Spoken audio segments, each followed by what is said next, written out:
Batu, Barada, Nikto. You must remember those words. Gordon's alive. You know what the Turing test is?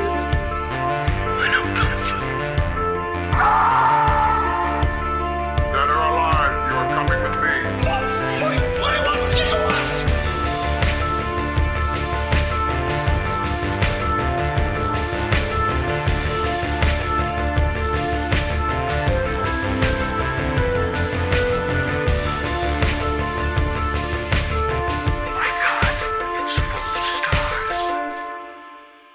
Ladies and gentlemen, welcome back to Stories Out of Time and Space. I'm your regular host, Scott Weatherly, and as always, I'm joined by Julian Darius. Julian, how are you doing? You okay?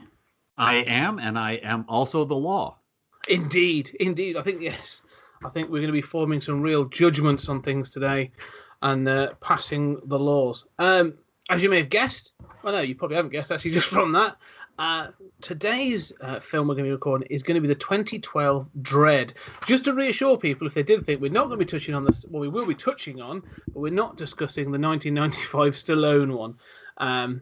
Maybe one day when the well has run dry, but but right now we're going to be talking the 2012 Dredd. Just to give some details about it, say directed by Peter Travis, written by Alex Garland, who created and wrote and directed, I think, several Ex Machina, Annihilation, some other pretty good films, starring Carl Urban as Dredd, Olivia Thirlby as Judge Anderson, Lena Headey as Mama, Wood Harris as Kay. And I'll give a very, very brief synopsis because that's really all that there is. Cadet Anderson is on assessment as a cadet by Judge Dredd. She is taken on a drug gang bust into the Peachtree's mega block. And from there, the two judges have to survive. That's pretty much it. It's a really sort of slim story. But before we get into it, what was really like your introduction to both Judge Dredd and then the film as well, Dredd? Because obviously Judge Dredd being an English or British comic strip. So what was your introduction to Dredd? Well, thinking about this film, I have realized how much I grew up on Judge Dredd, that I don't really remember my first exposure to it. As a kid, I was certainly after, say, about 10, something like that. But from there onward, I just bought every single European, Japanese, foreign edition graphic novel I ever could. And so Judge Dredd was something that existed in collections. It existed in, random issues of 2000 AD I could get in the back of some old comic shop. And everywhere that I travel across the country, anywhere I'd go to a comic shop. And if they had, another edition of something from 2000 AD, I'd get, Devlin Wow. And I have no idea how he fit into everything. But I'd read it and I'd just be exposed to these random stories. So I sort of grew up with Dredd. And I remember when the first Dredd movie came out, wanting it to be a hit and sort of having a reaction to it. And, thinking, basically at that time, I thought, well, it's the 90s. This is good enough. I mean, this is okay. Maybe this gets some people to read it and they realize that the comic is better, right? I mean, that was the case of a lot of those early comic book movies. So, but obviously it was hated and reviled over time. So when I knew that they were doing a new one, I knew I wanted it to be a hit, and I went to see it and just adored it. And it meant the world to me, and it still does. I still love it. So what about you? What's your Dredd history? Yeah, well, first I agree. I adore this film, and I have similar feelings towards the 95 film, which we will be touching on. But mine is sort of...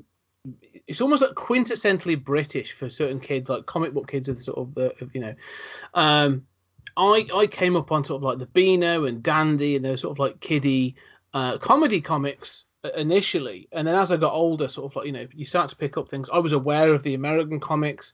Everyone's always aware of Batman and all that sort of Superman. But I remember I went on a day trip one summer holiday. I was given some money, sent to the newsagents. Go pick up a comic because you're going on a bus trip to somewhere and you're going to want something to read. So sent to the newsagent, scanning through the usual fare, and then there was this cover, and it had Dredd sort of like just bursting through the cover on his Lawmaster, the big motorbike that they have. And inside it was several chapters of the Cursed Earth saga, sort of the first proper mega epic that they did for 2000 AD. Quite early on, it was a reprint, so there was a thing called the Complete Judge Dredd. Before they became the Complete Case Files, which is the big omnibus editions they do, it was these monthly comics. And I just read that over and over again and loved it. And after that, I went back to the newsagent and I was like, what is this? Where's more of this? And I was shown 2000 AD. And so, yeah, this must have been like 88, 89. Well, yeah, around 89-ish. And so, yeah, I was like, this is amazing. And so I was introduced to 2000 AD. And all the characters went with it. And Dredd is obviously the main. It's their primary character. He's in every issue, other than the very, very first issue. Yeah. And I loved it. It's introduction to... And one day I think maybe we'll have to do a 2000 AD sort of, dive into for some of the other characters that are worth noting. But anyway, that was it. And that was it. Now, for years after that, I got 2000 AD Weekly, the Judge Dredd magazine that started in like 92. And so when the film came out in 95, I was beyond excited. Like, it was all being hyped in the 2000 AD and all this other stuff, and they were going to release an additional comic. And so, yeah, I snuck in. I was slightly underage, because it was a 15 over here. And we got in to see it. And I remember sort of the first 10 minutes being like, this is awesome. It's sort of ridiculous. It's got the right feel. And then he takes the helmet off and you're like, this is crap. And that's it. So when this was made and when this was coming out, I was nervous. I will admit that, you're nervous because you do get to a point. And I think, we've said it about other properties that you sort of go, how can they do this any way that you're going to feel is authentic to the source material? Is it going to feel right? Is it going to feel cheap? Because I also knew that when this was being made, that they had budget restraints. So I was like, is it going to feel cheap? Is it going to be a bit crap? And then I saw the trailer and I was like, nope, I'm in. That's good. I'm going to go see this. And yeah, as yourself, I adored it, and I went to the cinema and I was just blown away. I was like, wow, yeah, they're going to do that. So I love this film. Well, for me, one of the curiosities of Dredd has always been that it's set in America. So when the Stallone one came out, I remember there was a deal with DC where DC was doing their own comics. And so all my friends were like, oh, what are these new comics, right? What's the deal with this Judge Dredd? And I'm like, oh, and then those comics were kind of shit. And I had to sort of get people into the real stuff. But one of the curiosities has always been, this is like the most recognizable British comics character, I think.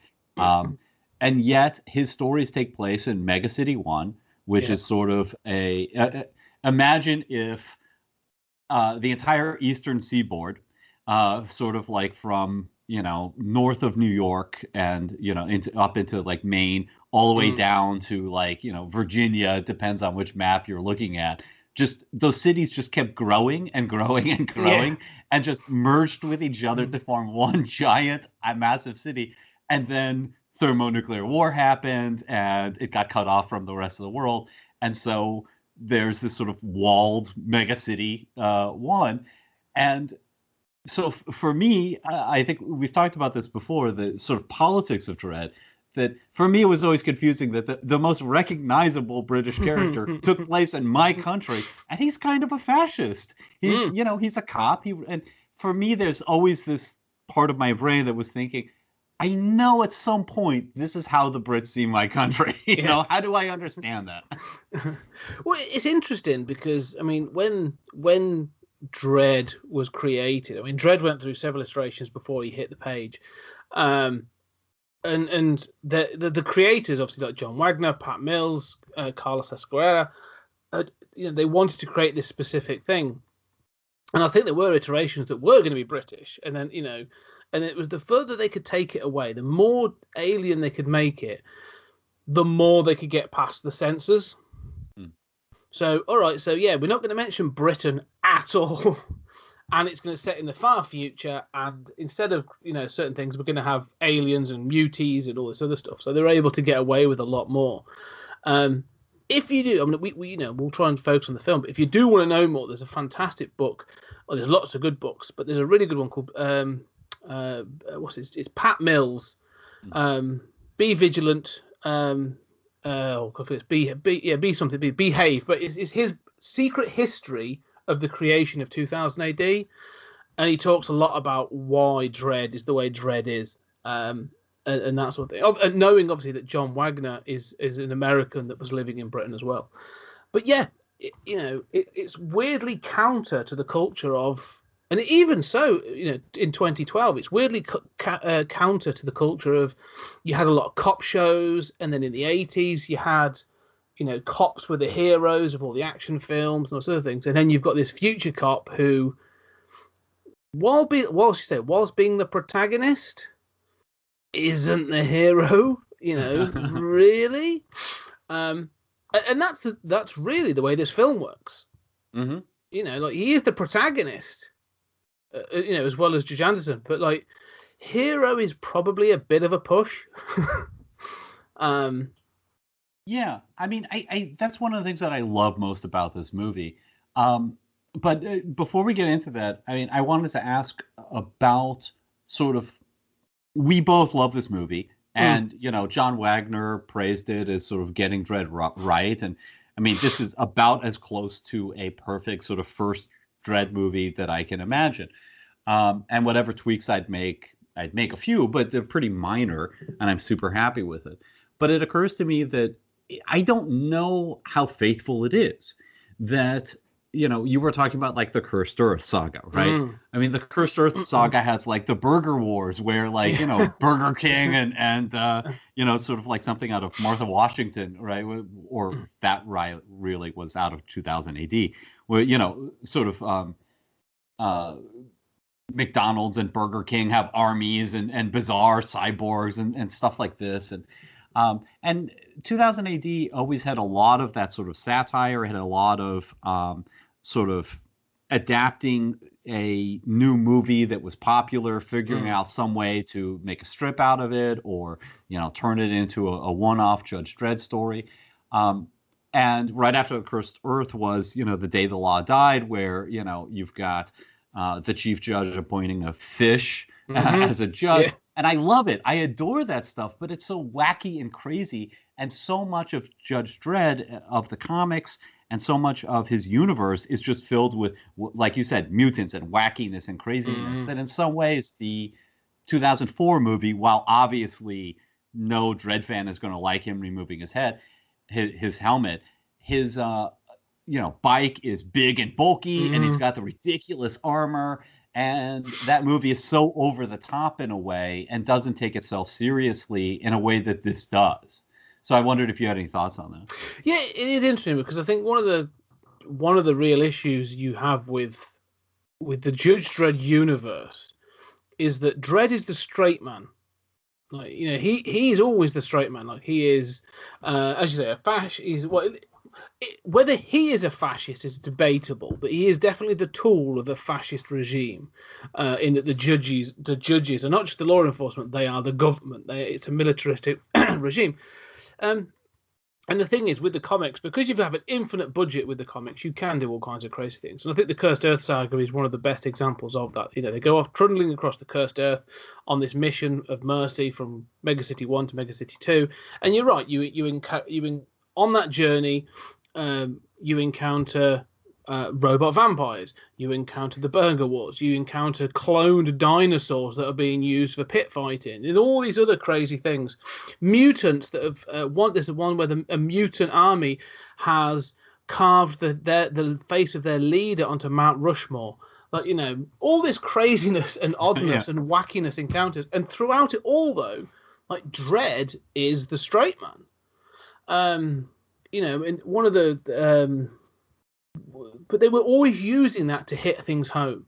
There's a couple of issues within the Cursed Earth saga where you meet an alien called Tweak.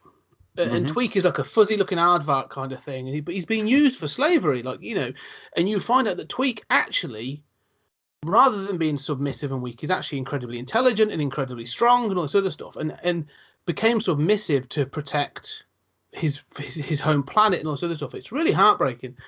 And then all of a sudden, with all this craziness, you're a bit like, no, this is heartbreaking. And the final panel of that story is Dredd writing in his journal as they carry on the journey. And he's like, sometimes the human race is garbage. Like, literally. and you're just like, wow, all right, that's a panel in a comic that's supposed to be an adventure comic. And, you know, like you say, so, and it goes on. Like, throughout the years, there's been loads of this stuff. If you were to put all of that verbatim into a film, it would just be too much. I don't think people could take it. It's just too much. It would be like you would literally go footsie. It would be like a sensory overload of all this information, and but it wouldn't work. You'd end up with something similar to like Batman and Robin, you know, sort of like massive architecture and silly villains, and then like a central character. And so you have to play that down. The problem, I think, with the 1995 version is, firstly, I mean, Stallone was fine as Dredd when he's got his helmet on and stuff. That, again, I say that first 10 minutes with the block war is actually pretty good. And it has things in, like it's got an ABC warrior, it's got Roadbusters in there, so you've got the ABC Warbot, Hammerstein. You've got a really cool-looking Mean Machine. And like Mean Machine is one of the best-looking characters in that film, and they're great from the comics. Like it's got some of the lunacy in it. But then it also sort of took Dredd to that place of giving him catchphrases and trying to make him a bit funny and gives him, emotions and all this other stuff. And you're like, I don't know. Someone smarter than me could pull it together, maybe. I don't know if it's ever worked. But I think if you're going to let it settle in the mainstream, you need to sort of tone it down, maybe. Yeah, I mean, I think I like what you said about Stallone getting catchphrases, and it occurs to me that if you're going to invest that kind of money into a blockbuster, especially in America, we have this thing that I really hate about our fiction, that we want our heroes to be likable, right? We need to be able to identify with them, and some degree of identification is fine, but give me a alien unidentifiable character every time. I mean, I like the baddies. I always, I mean, come on. I mean, Darth Vader's the good guy. Okay. We all know this. So, I mean, that's my own personal taste. And so I think this film does that so much better. This film doesn't, I mean, you were talking about sort of it having the feeling that it's not really clear whether Dredd's a fascist, but he's certainly not the hero. And one of the things that I love so much about this movie is that nobody is the good guys. It is crystal clear that Dredd, what he's doing is unfair. I mean, we're told right away that 6% of crimes receive an officer responding, right? Yeah. So, you are, I mean, and that's key to the Dredd universe, that it's sort of the justification for the whole comic book fascism is like, hey, look, crime is out of control. It makes more sense than Batman, right? Because in Batman, we always say, why would you stay in Gotham City? Oh, good, the Joker's just turned us all into zombies yet again. Maybe it's time to move, Grandma. But in the Dredd universe, it's such a big city, you can't possibly police it. The crime is out of control. And so that makes it a lot more understandable that people would give in to gang life. This is all they knew. Advancing was all Mama knew. And so you even have that character who is ready to, is forced to sort of help Dredd and Anderson, who says, look, I mean, essentially, you're going to be gone. And I'm going to be stuck in this building. When's the next time we're going to get a cop over here? Yeah.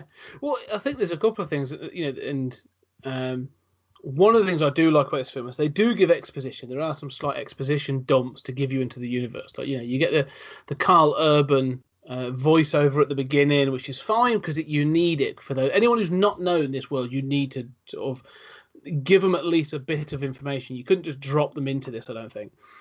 But then Anderson provides some exposition, and especially when they do go to Peachtree's, there's that sort of like, she's obviously the cadet. She's being assessed by Dredd, and so Dredd's like, okay, tell me what you know. And so we as the viewer get to tap into that information. And she does. She says that I think at one point like 97% unemployment in Peachtrees. Yeah. So 97% of the people in this building are unemployed.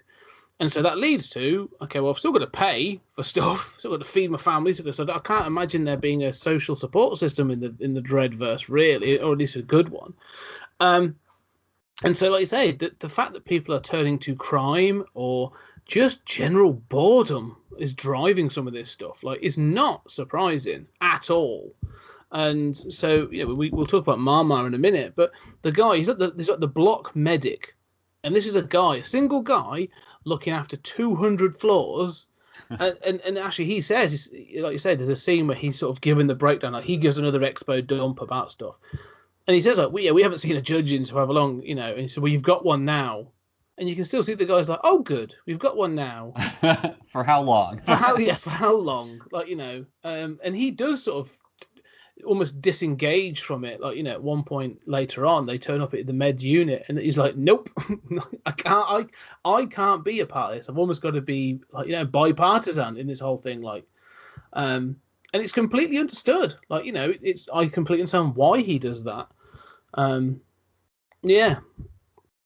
I mean, at the risk of jumping forward, I mean, a couple scenes that sort of stick out for me as things that I like incredibly that sort of get at this moral ambiguity. I mean, one is obviously, after this fight, Dredd has thrown a sort of flashbang, and they've taken out a bunch of guys in a corridor, and Anderson's got someone dead to rights, and Dredd says, it's assault on an officer, a judge, the sentence is death.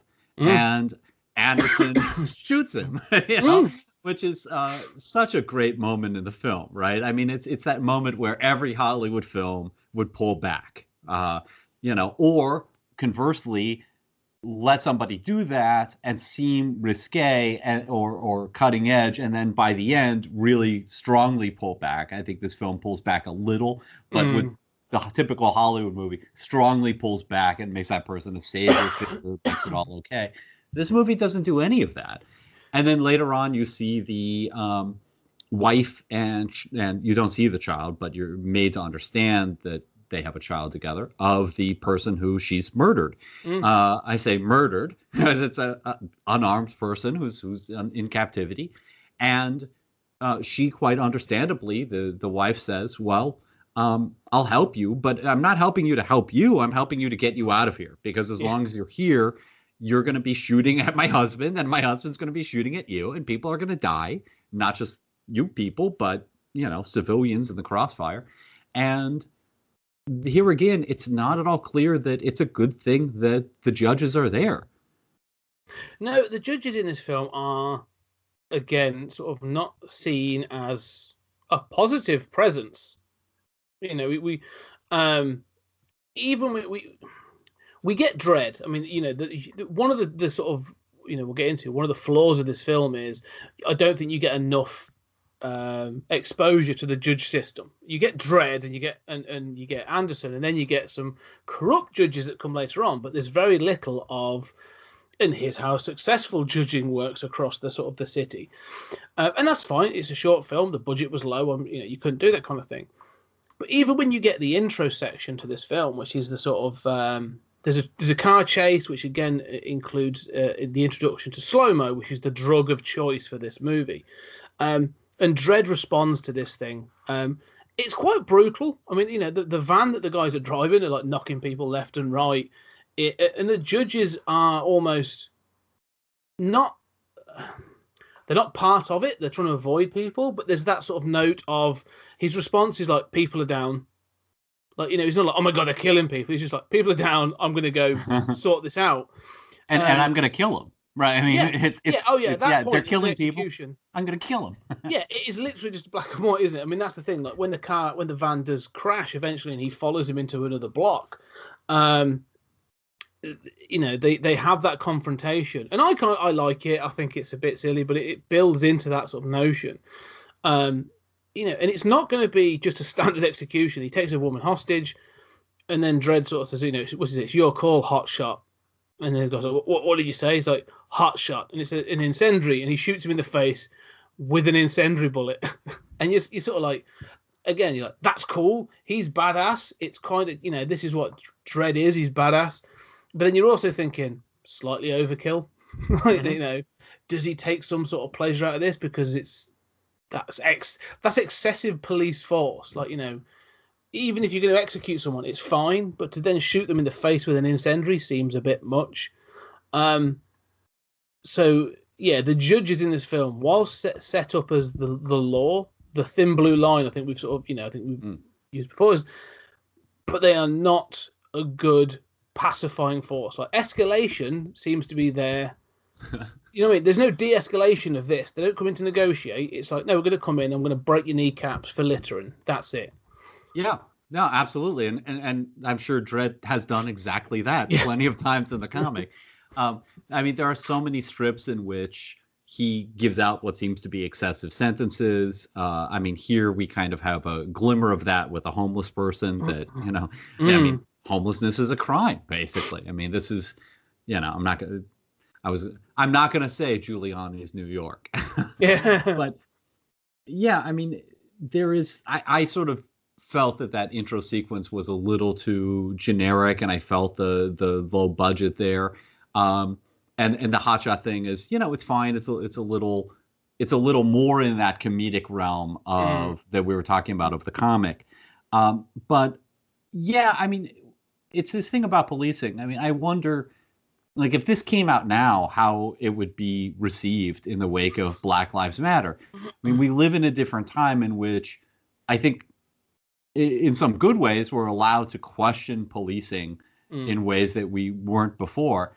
And there is this paradox of, I mean, Dredd obviously sees himself as the thin blue line, right? I mean, without me, there is Mama. Without me, there is chaos. I am the one who arrives and stops that van mowing down people, right? And if that's your job, and if that's what you're doing, great. On the other hand, if you're arresting people for littering and, going, I mean, really what the peach trees are is, I mean, this is a ghetto. He's going into a ghetto where basically cops don't go and, interfering with these lives that, while those lives are miserable, he's not there to, like, distribute food and money to people. He's there to get the criminal and get out. And it's not going to solve anything. Well, like you say, I think the homeless person, that they meet as they were going into peach trees, they see him, and he does say it's like, vagrancy, and he sort of says, like, past judgment, and Anderson again says, oh, it'd be like, I don't know, like 6 months or whatever in the cubes, but then they know that they're there for some people that have been killed, so it's like weirdly Dredd being, I don't know about compassionate's probably the wrong word, but that sort of thing, like, look, don't be here when we get back. And again, it's that thing of like, there's so much crime. Really, what it comes across is there's so much crime. Is dealing with you is just an inconvenience where we could be dealing with something bigger. So basically, sod off. And it plays for future. It's played for humor because the guy's got a sign that says, "We'll debase self for food," which is quite funny. So it's it's played up in some parts, but again, like, as it comes up, like you say, there are scenes in this film where you think, yeah, compassion could be used or could have been an alternative, and it's just not. Like you say, the execution of that guy, and it's then as you get to the end, we'll get to the finale or the third act of this film, because as it gets to the act, it becomes a little more Hollywood pedestrian, and some choices are made that I think they pull, like as you said earlier on, they pull back a little bit. But up until that point, like, yeah, Dredd is just a machine. Like, he'll just mow through people to get to his what he sees as the thing that he is trying to solve. So in this case, they go in. They're sent to Peach Trees because of these two people that have been killed. And then when he learns that there's something else going on, he learns about Mama, and he learns about the distribution of slow-mo. Like, that becomes his mission. And there's like, okay, well, she's up there, I'm here, so the mission is now go up and get her. We've got to stop the distribution of slow-mo. And anything that gets in his way is just a distraction. and you know, and that's sort of how the film sort of builds. But that's also Dredd. Like he's just sort of he's a very blunt tool. You know, he deals with what's in front of him, and that to me that is a really is such an accurate portrayal of Dredd from the comics. You know that he'll just deal with things that are in front of him. He's not going, as you said, he's not going, well, I see why this has happened in this block, and we really should be looking at a social support structure that will give these people food and medicine and finances to support themselves, because that will then take away the drugs. He's like, no, I'm just going to shoot people till they stop. Well, Scott, you know, you can't expect that out of an American movie. Okay, No. We like our Dirty Harrys. You know, nobody in any American movie is ever going to stop and say, "What about the support network?" You know. Yeah. You know, I mean, I'm a liberal, and you know, for years when I would hear British people talk with pride about the cradle to the grave support system, over here it's like that. It's like, what are you talking about, cradle to grave? I mean, like, oh my god. So yeah, I mean, our movies aren't going to have that kind of thing. But I do think, like, yeah, I mean, what astonishes me is sort of along the lines of what you were saying, is that he never stops to talk about his emotions. There are so many times where this movie communicates. I mean, you were talking about the use of exposition. There's so many times where this movie communicates without dialogue, where what's important is what's not said, where we understand what's going on. We understand what Dredd is going through, or what he's feeling, or his character, but it's not communicated through dialogue, and nobody ever stops to talk about their feelings, even though you get it. And I think that is really key to Dredd, and to getting Dredd right. This is not a guy who makes small talk, right? I mean, they make the smart choice of keeping the helmet on, right? Yeah. But Dredd has never in history said, "How you doing?" How's your day going? That's not a lie. Yeah, he's not exactly sparkling conversation at dinner parties. You know, it's not that's not his forte. And they do. I mean, one of the things we'll get on to Dredd, I suppose. But one of the things that they do from the off is, you know, first you've got that intro, so you're shown that Dredd is ruthless and brutal and everything else. Yeah, you've got the humor, but when you are sort of like reintroduced to Dredd. With Judge Anderson. So you're introduced to Judge Anderson, and it's explained that she's a mutant and she has some psychic abilities, but she's also just failed. Like, she's failed by a couple of points, the cadet test or the judge test. So Dredd's being asked to do like an on-street assessment to see what it is. And you sort of get this view of Dredd straight away. I mean, the chief judge says to him, like, you know, she failed by a few points, and his simple answer is, "Then she failed." Like, right. There's no margin for error on this. She either passed or she failed. But more than that, when you then get this assessment of Dredd from Anderson, like, she's asked to use her abilities, and you get sort of her saying, "Oh, there's another judge.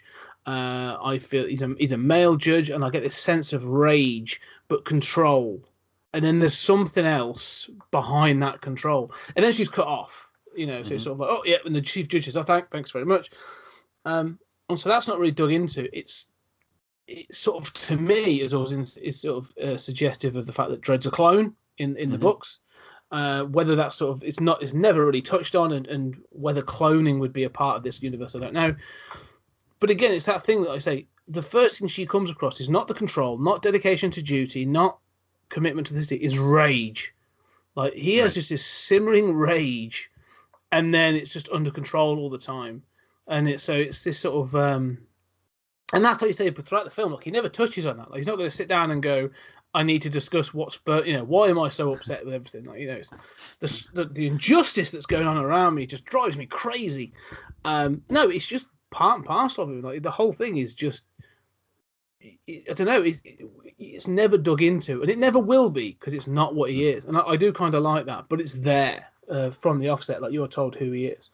Yeah, I think this Dredd is a complicated character. I mean, I think that, and in the comics too. I mean, but in the comics they've gone much further with, you know, the democracy movement, and with, you know, Dredd dealing with mutant rights and all of this stuff. But you know, I mean, he's not a liberal in the comics. It's not like he's seen the light. And, you know, but I think that the Dredd that's presented here is very interesting. It occurs to me that one of the key things that always upsets, and I think we're supposed to be upset by in the 2000 AD comics, is this idea of selective enforcement, right? Mm-hmm. And we see this in real life policing, that it's clear that Dredd acknowledges that, right? Because in the stopping, in the sort of vagrancy comment to the homeless man, obviously Dredd is capable of making those calls, right? Mm-hmm. I don't have to arrest you, right? Now Dredd could just as easily say, I have the power of selective enforcement. We don't need to execute this guy. I have the power of selective enforcement. I mean, maybe dealing drugs in this particular ghetto of a high rise is, should not be a fatal offense. It should not be something that we're going to cart you around and lock you up for. He's capable of doing that. But I think and we'll get to like whether he changes or not. But I think that for as much of a thug as he is, he also represents a sort of understandable version of a conservative mentality, which, seems to me to be like, okay, this is the law. Yeah, you're right. Only 6% of calls are responded to. The solution to that is more judges, or you guys stop committing as much crime. In the meantime, this law's on the book, and I'm damn well going to enforce it. If you don't like that, the judges can change the law, but right now, this is the way it is. It's an understandable sort of mentality, I think. It's at least he's not a bad guy, but he has that sort of like stereotypical, unexamined, very masculine sort of black and white way of seeing the world. Yeah. And the thing is with Dredd, I mean, that was one of the problems I have with the 95 version, is that he starts the film at least attempting to try and be that, that sort of thing. And it's more humorous. I mean, they make a joke about sort of in that at the start of the 95 version when he rearrests Rob Schneider's Fergie, Hershey, the character, another one of the sort of female judges, it's prevalent throughout the Dredd verse in the comics, says to him sort of like, Dredd, this guy, he's literally just got out. He was trying to survive. Do you not have any, do you not have any feelings about that? Any sort of like emotions? There should be a law against them. Yeah. And it's played for humor. And you're like, a bit too on the nose. We get the point. This film's less sort of on the nose in many other ways, but this film's more like, he's not even going to engage in that way. Like, if you were to take the Carl Urban Dredd and put him in that situation, like he wouldn't even respond to Hershey. He'd just be like, and walk off. Like, he's not going to try and make a one-line or even engage with it. But the problem with the 95 one is, by the end of the film, like, he's smiling, he is acknowledging that he's the hero of the city, he's being cheered. He's being cheered for doing what he's doing. Like, yeah, he's literally being cheered as the hero of the city.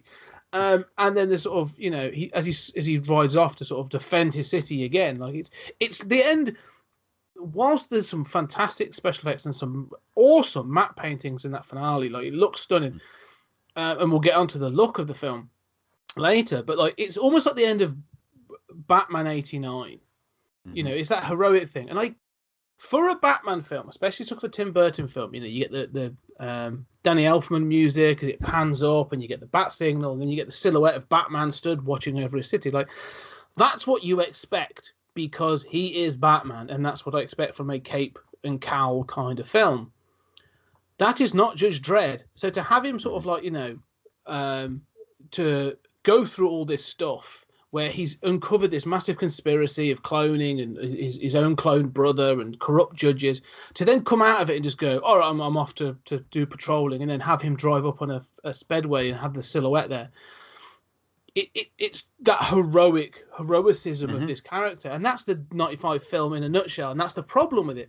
In this film, there's a little bit of that towards the end, which we'll deal with, but this Dredd is not that. Like this Dredd's just sort of like all those problems that would just sort of just be, and that's why I like this Dredd more. Is that you said he's more complex? He is more complex. He has got some emotions, but he's not there to have an arc. Because this is one day. this may not even be his worst day. You know, Right. like this is just a day being a judge. And so he's not going to start going, I've had massive revelations about how the judicial system of this city. Like, no, it's not. It's like I busted, you know, there's been a drugs bust and he's killed a bunch of people and he survived and he goes on and that's it. And that's why I think this film, for me, works. But I also think it's the reason that it didn't work for a lot of people. Well, and I think this gets into some of our own personal biases and some of our own personal prejudices, that both of us like the small story.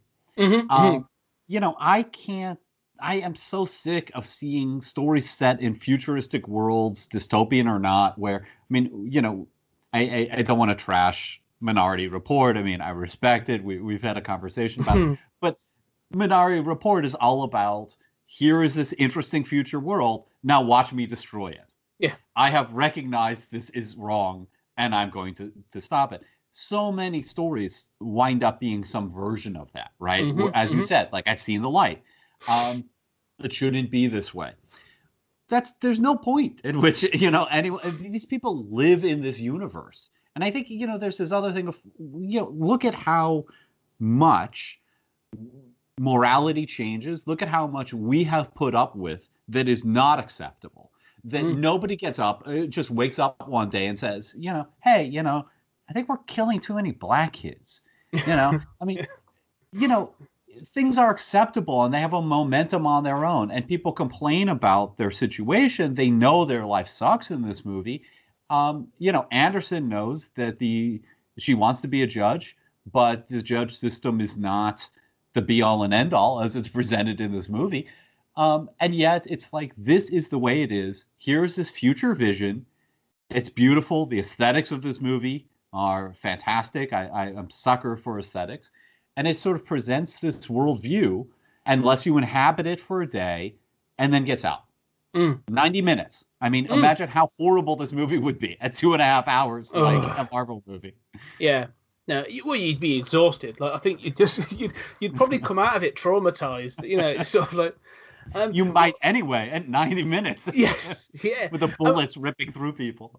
And I think one of the things that's interesting, like, you know, you talk about the arcs in this film, in that point of this film being, it just exists within this universe. One of the key points about that is, we've said it's called Dredd, and Dredd is most definitely the protagonist, but it's not his story. At least I don't feel that it is. It's Judge Anderson's story. She is the point of view character that we are given. It's her that's on assessment, and it's her that has the arc. And while she has both, it's not even like it's not a straightforward arc either.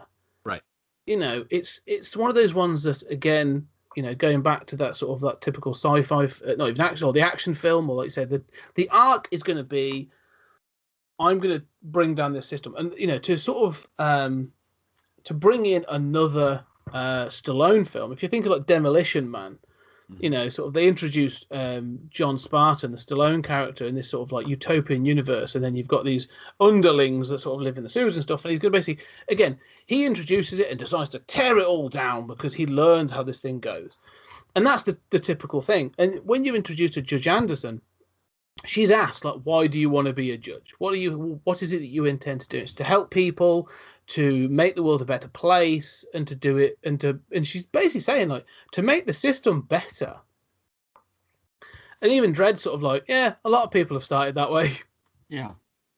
And this film, you know, by the end of this film, she is a much stronger person. I would say that she ends up becoming a stronger character. Mm-hmm. But there's a that shine has been taken off. Yeah. It comes at a cost.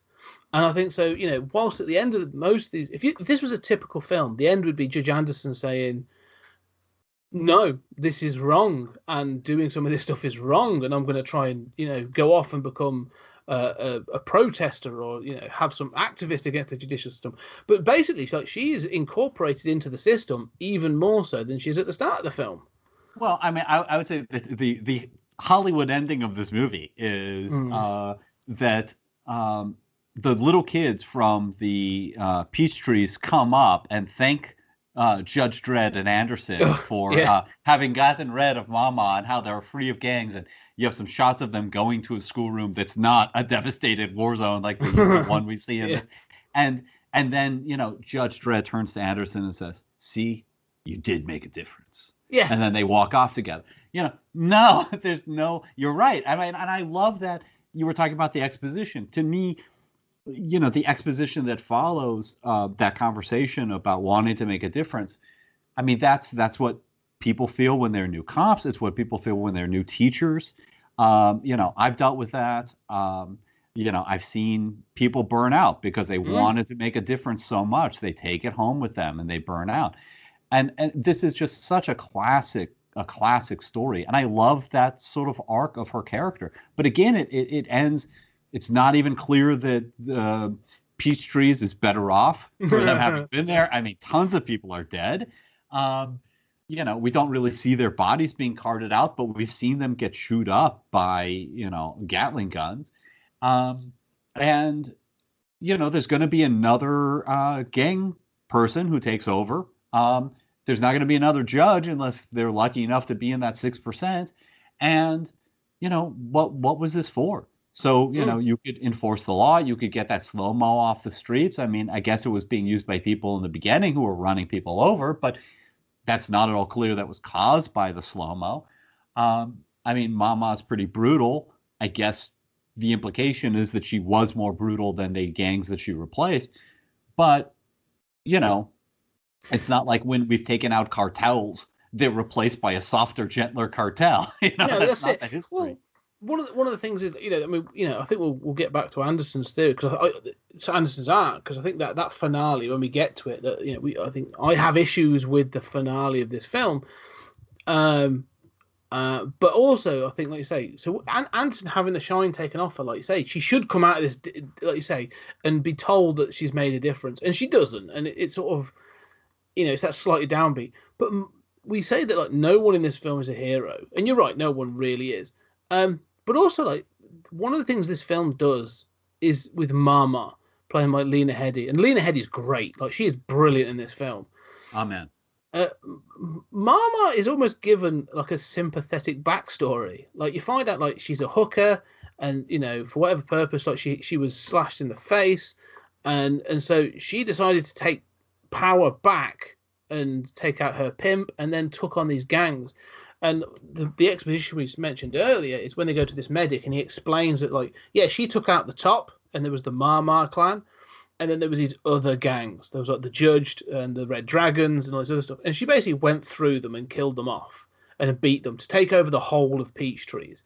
And it shows you the sort of like she's worked her way down the block, bang, bang, bang, bang, bang, until she runs this block. And there's a part that goes, so there's no war in this gang. There's no war in this block anymore. There's a single gang. That sounds like a better solution, because I'm pretty sure, like, it's probably not great, and you see that there's some brutality and stuff going on, but it's probably better than, floor by floor gang wars that were probably going on before. So now I'm thinking, so has Mama brought peace to this block? Yeah, no, and I love that early on when she speaks to the Peachtrees, she is, she stands with the knife that's sort of a curved knife at the guy's stomach and forces him to keep the cops out and bring them in and whatever. But then she speaks on the loudspeakers, and it's such a beautiful scene to me. It's such a, every moment is right. She gets that microphone. First of all, it's shot looking down. And the technician is in the foreground, and she's in the background on the floor. She looks like some, millennial kid with a scarred face who's a punk who's just sitting on the floor with a microphone. She does not look like a gangster, right? She does not look like a kingpin character. And then she pauses. And when she speaks, it's not the speech of a supervillain.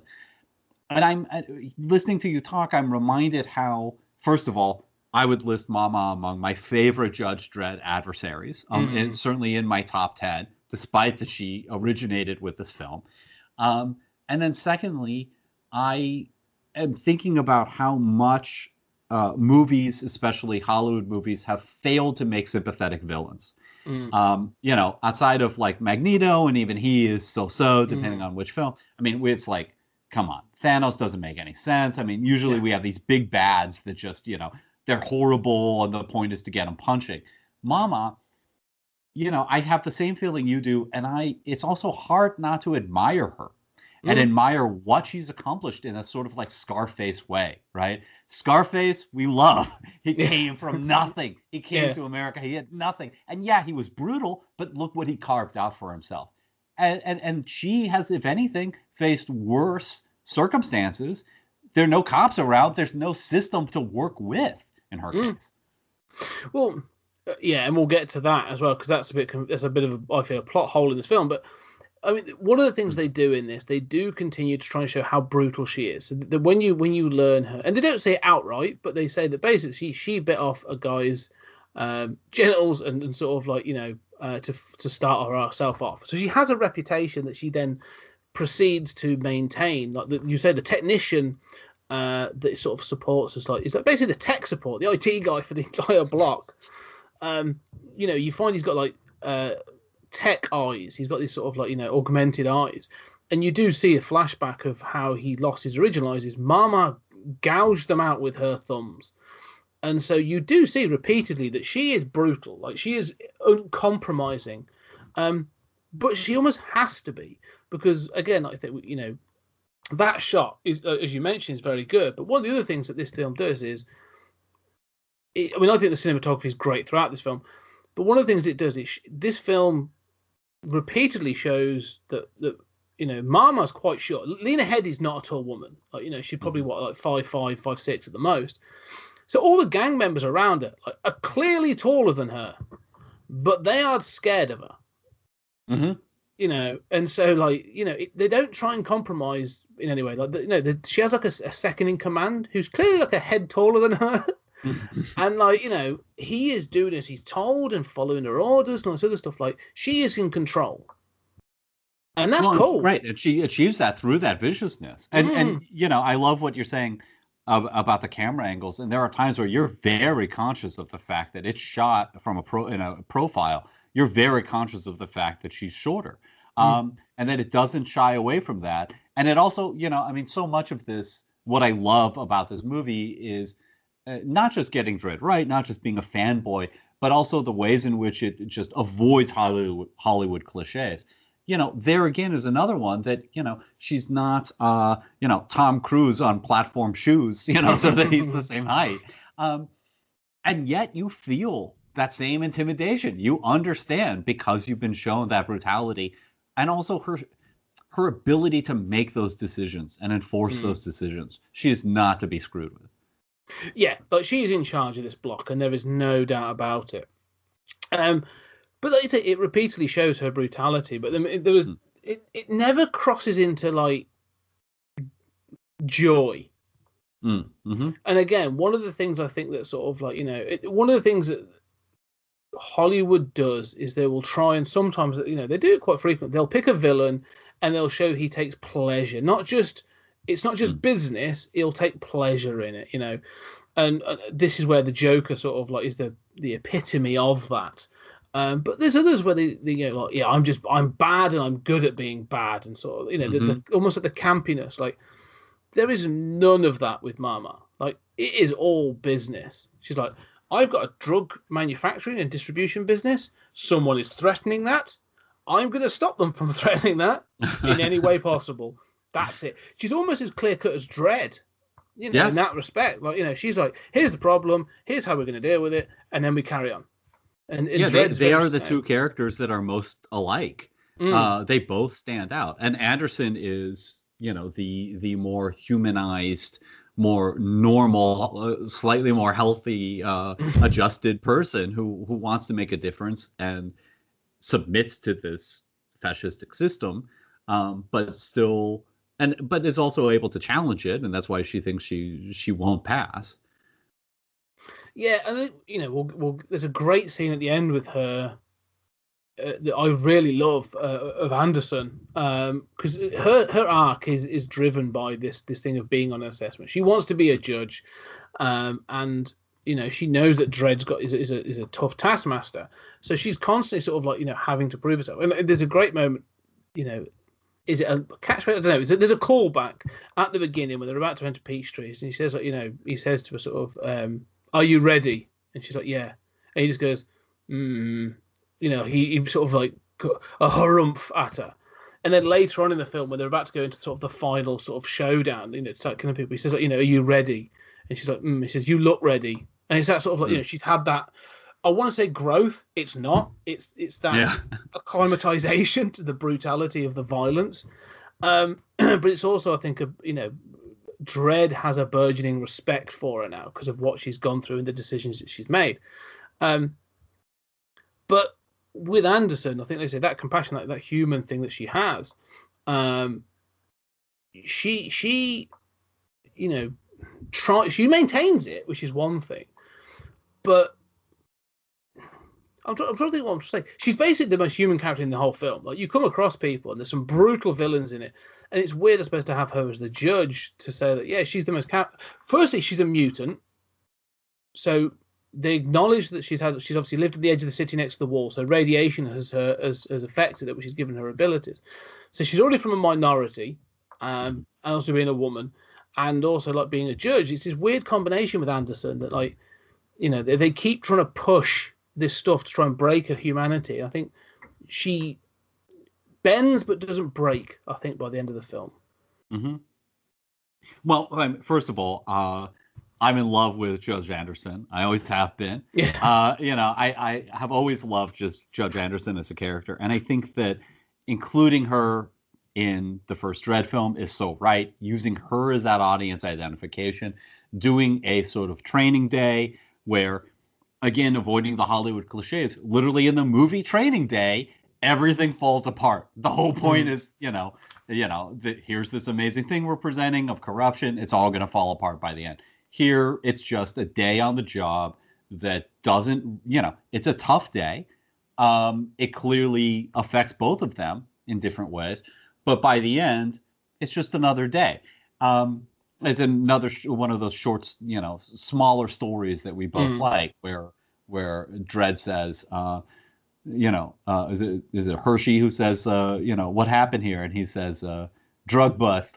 Yeah. She says, the chief judge. Yeah. And, he says, there's, a lot of data, they resisted arrest. It's just like, he's no attempt to play a hero, no attempt to swing in the accolades. But yeah, I mean, I think that Anderson has always been a little softer. I think Anderson as a character lends herself more to those sort of philosophical stories. I think, some of my favorite 2000 AD stories have been Judge Anderson stories. And I think that, obviously the psych, they don't really go into the psych or, I think that would be hard to present in the film. So it's just like, oh yeah, that's a one-off. She's a mutant with psychic powers. And they don't really go into that too much or what she's experienced as a mutant. But I do think it's remarkable that, like you said, she sort of keeps her humanity. But this is a movie that it has a female villain, and really the main character, or at least your audience identification character, is also a woman. They are both tough as nails. One sort of is more kind and human and struggles to keep that humanity. But you never feel like either this movie is, there's some implied threat of rape, but you never feel like this movie is sexualizing Anderson. There's never a Michael Bay close-up on her butt going up the stairs, right? Neither of these characters are sexualized in any significant way. But at the same time, there's never a statement made by this film about, ding, ding, ding, we're a feminist movie, Judge Dredd is uncomfortable with this or something. It's just there. And I think both of them sort of steal the show in part because Urban is so reserved correctly as Dredd. Well, you see about that. I think the only time, sex is a part of this film in two ways. Like, both. Well, Mama was a prostitute who came up from that bit and was basically started to a point from sexual assault. Again, it's not mate, it's a story. It's literally a story beat. Like, that's her origin story. Move on. Like, now, no, that Mama is not really defined by that moment. More her entire past. This is just who she is. And with Anderson, it comes up when Kay, the guy that they find is responsible for the murders, Wood Harris, when they, he finds out that she is a psychic, and he says, all right, so you can read my mind. And she's like, yeah. And he says, okay, so what am I thinking about? And it basically sort of, it's a glimpse of him trying to shock her with some, it's just, his sexual fantasy of what he would do with it. It never, at no point does it sort of, if it was a Michael Bay film, it would go straight into his head and probably depict the entire bloody thing. But it doesn't. Like, she just basically punches him out, and she says, you are immature. He does shock her then, because then he says, well, what about this? And you find out that then he's obviously done things like he's skinned people and done some horrendous things, and that does shock her.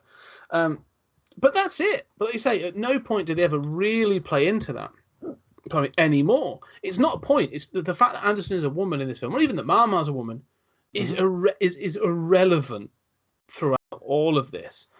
And I do kind of like that, because it's a null point, isn't it? It's sort of like, she just happens to be a female judge.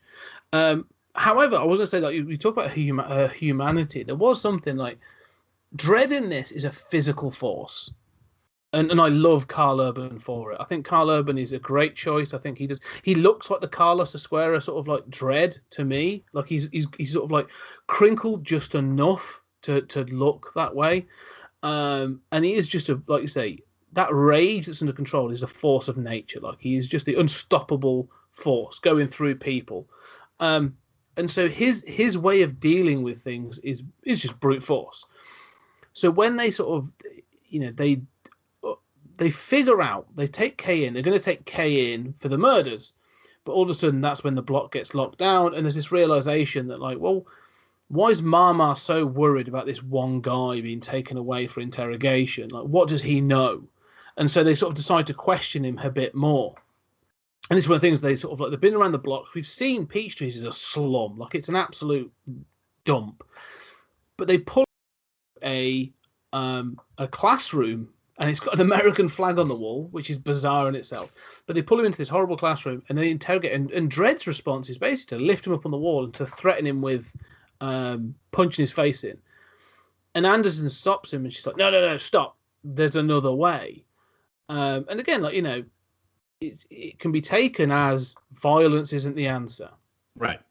And she's. I think that's what it's setting up, right? It wants you to feel as if it's going there, right? Yeah. And then she uses her psychic abilities to interrogate him in his mind.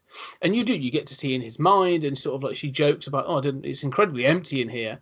And, he tries to attack her with a gun, and she says a great line. She's like, just thinking about hurting me doesn't hurt me. Mm-hmm. And again, he tries to shock her, and there's all these mind tricks. But then it zaps out of his mind, and you just see his reaction when she's like, basically, I'm going to interrogate you. And his reaction is he's fallen to his knees and he has wet himself.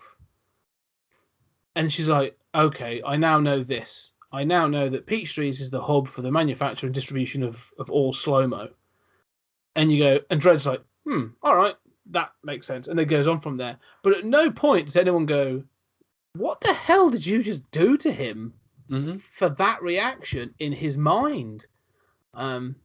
Yeah, I love that entire scene, and I love that sort of reversal of setting it up as if she, again, I mean, I do think that the way in which she and Mama are female does play into both Mama's brutality and also, are sympathizing with her for what she's suffered, and also for Anderson playing with type as that person who wants to be a softer, gentler Judge Dredd, but then also in that scene as somebody who, perhaps because she's a woman, we think that she's going to be saying, violence isn't the answer, and we realize absolutely that what she's doing with that urination, which is, the way it's shot is, again, beautiful, just focusing almost like a comics panel on that urine flowing out, that tells us, no, this is violent too.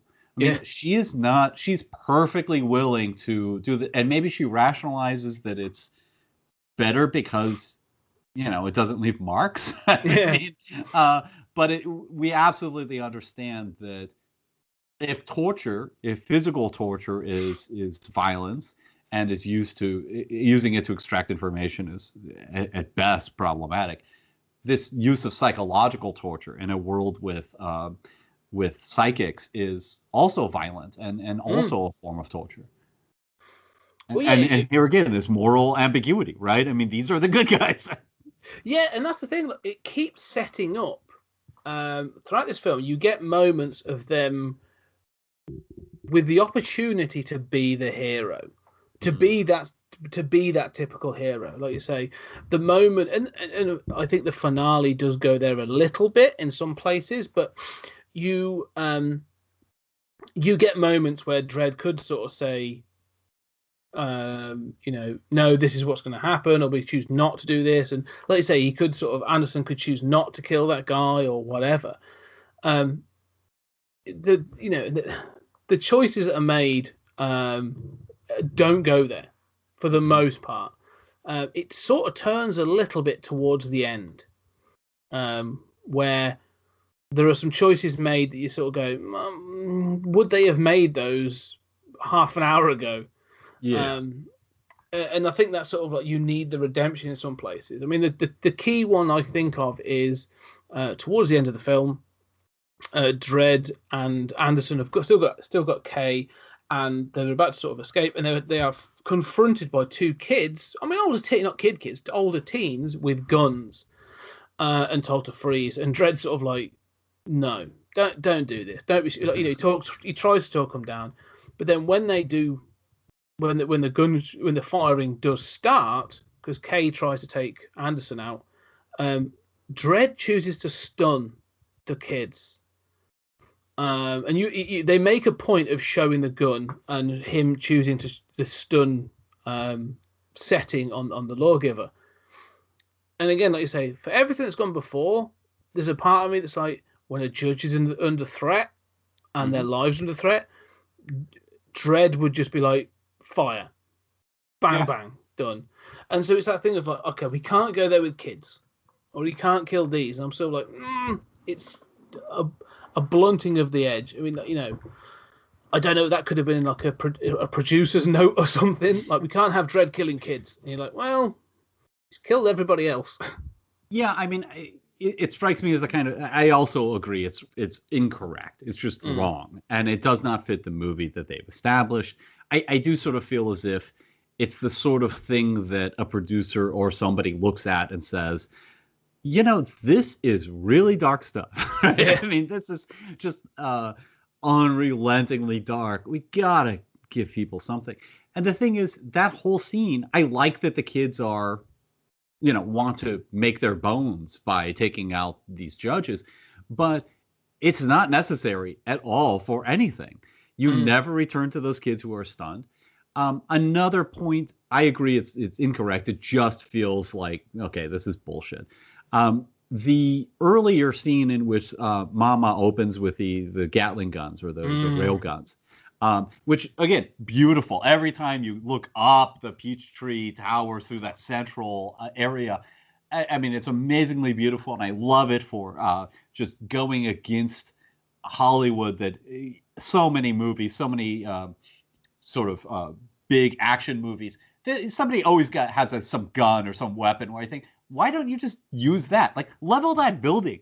You've got bombs. You clearly don't care about civilians. In fact, as you say, half of these villains are sadistic. They seem to enjoy it. Why are you holding back? Oh, yeah, right, because it would be a plot problem. And I do think it's a little convenient how they run away. But returning to your point about the sort of pulling back, even there, I feel like you see children in the rubble going to their dead parents. You don't see a kid get his face blown off. And we know they're there, but, and I wish we would have. Yeah, well, that scene, again, this is where, towards the end, they want to slightly differentiate the two, don't they?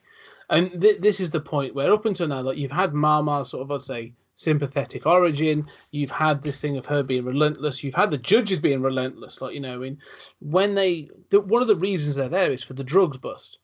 And so when they end, there's a great scene. We haven't talked about the slow-mo effects yet, but when they do a drugs bust and they kick in the door of the apartment early in the film, it's all done through slow-mo, and it looks awesome. Like, it looks really stunning, the slow-mo effects.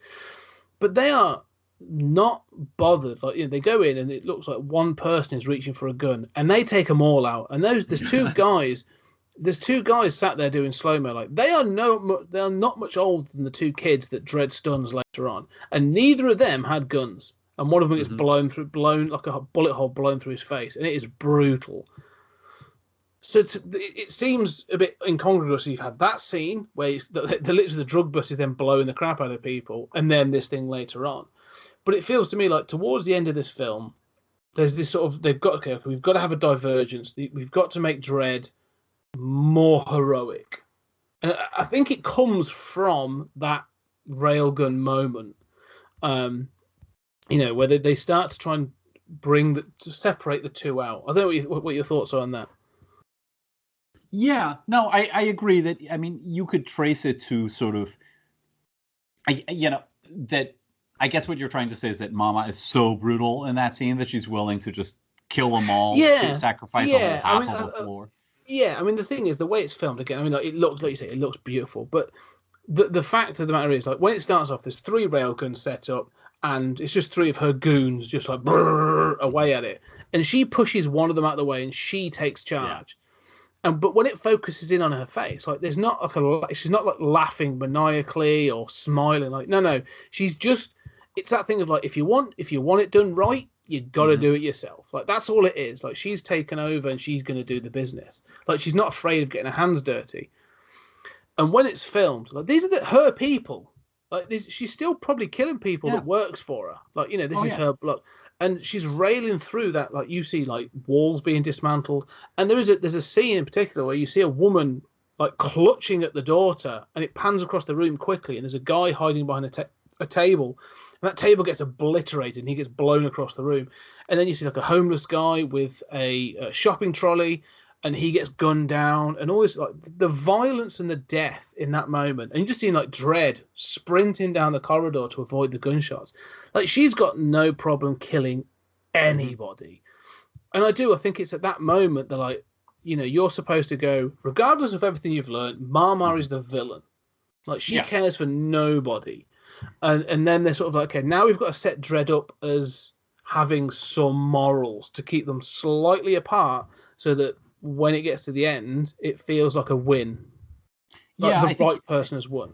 I think you're right, and I think that it's not just that we, I guess if we saw the kids, getting killed, it would make her seem worse. But you're right about her going for that gun is strange, and its point is not immediately apparent, because she doesn't seem to be celebrating it. She doesn't seem to be, thrilled with sadistic joy at this terrible thing that she's doing.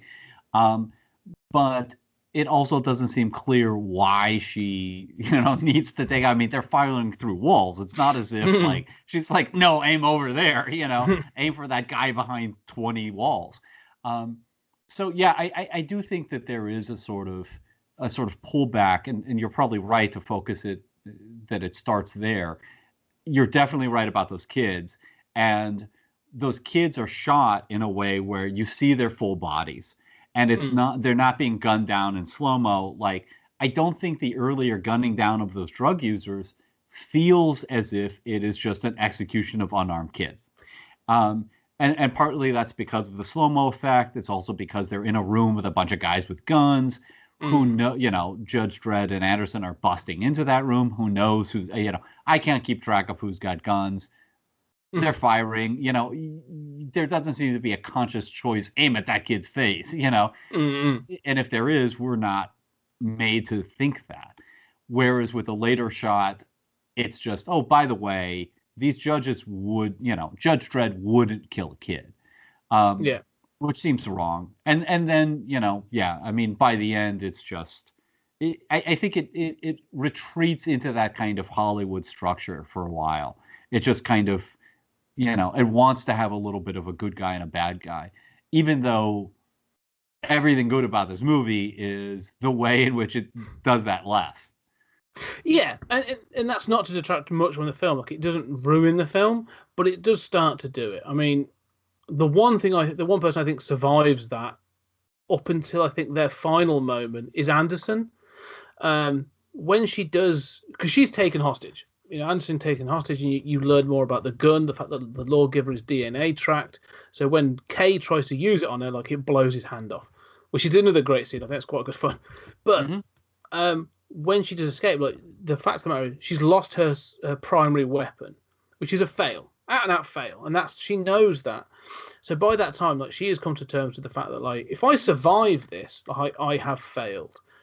And so when they get to the end, you meet the technician guy again, IT crowd, and she uses her psychic ability to learn his origin, and you find that he's just a victim. Like, he got caught, he's got no way out of this. His skills were basically shanghaied to work for Mama. That's it. Like, he's got no choice. So she decides to let him go, and Dredd questions her and says, like, what the hell are you doing? This is quite a simple sort of, like, he's a threat to us, you should be taking him out. And she stands up to Dredd saying, look, I know I failed, but until this is over and this assessment is complete, I have the right to judicial, to pass judgment, and this guy's a victim and I'm letting him go. If you've got a problem with that, that's your fault, not mine, sort of thing. And standing fail up me to at the end, but yeah, for now, yeah, I'm a judge. Yeah, exactly. And it's a great line. And I think, Olivia Thirlby is brilliant at doing it, like standing up to Dredd. And Dredd, sort of, in that moment, you can see there's a bit of respect. Like, all right, you're passing judgment. You're making a decision. Fine. And part of me wonders if that's the sort of the real turning moment for his decision later. But again, like you say, I don't know what the point is right now, but that's sort of her trying to retain her humanity. She's going to do that. Yeah. But also, again, this thing of the judges can be heroes. They can do the right thing. And it feels like it's slightly Hollywood. Yeah. Giving her that out just to remind you that, yeah, she killed that guy before, but she felt like she had to. She was ordered to do it. She made the choice. She pulled the trigger.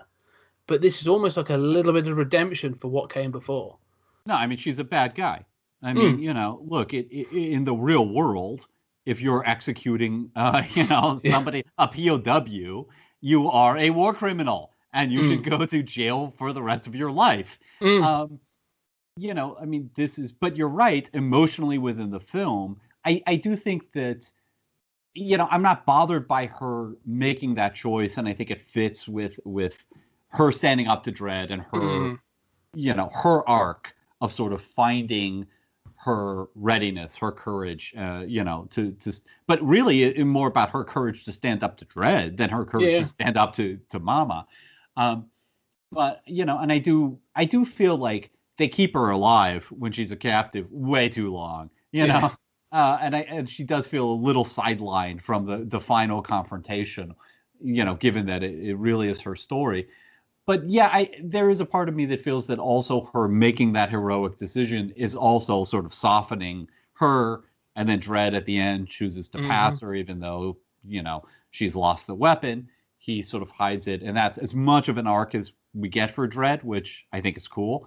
But it does seem as if her choice there and his choice at the end are all a kind of massaging of their roughness.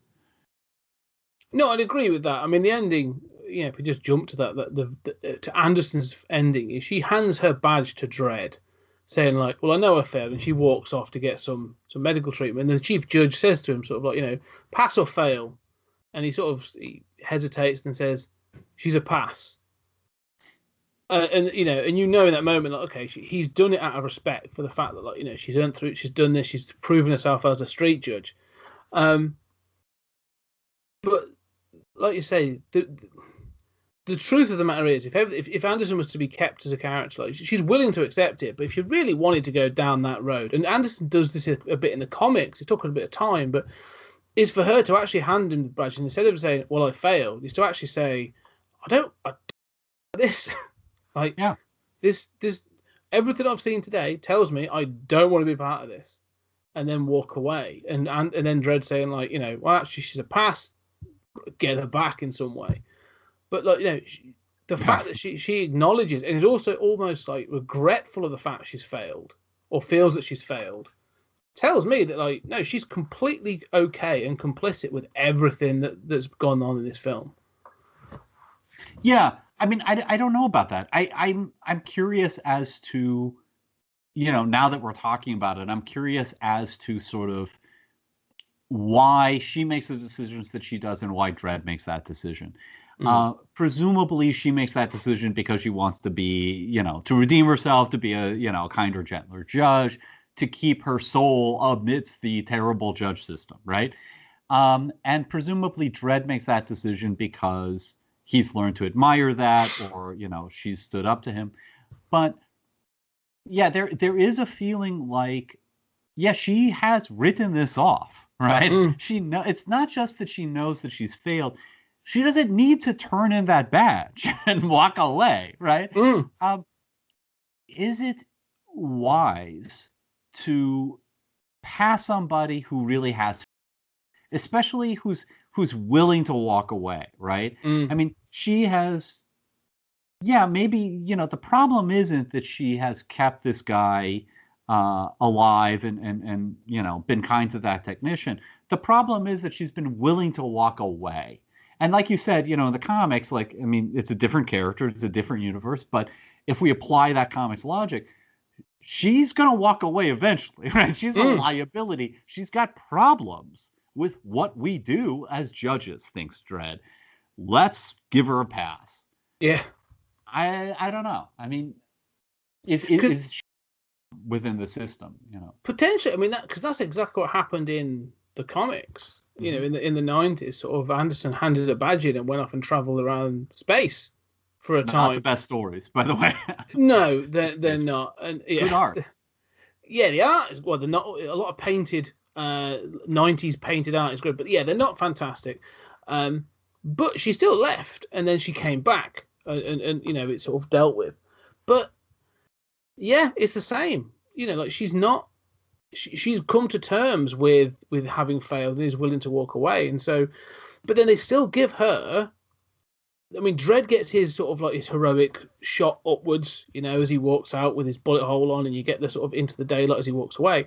But the final shot of the film is Anderson in silhouette with a helmet, which we'll talk about, and has obviously been re-enlisted, however you'd put it, but rejoined the force. And he's walking out, and you have the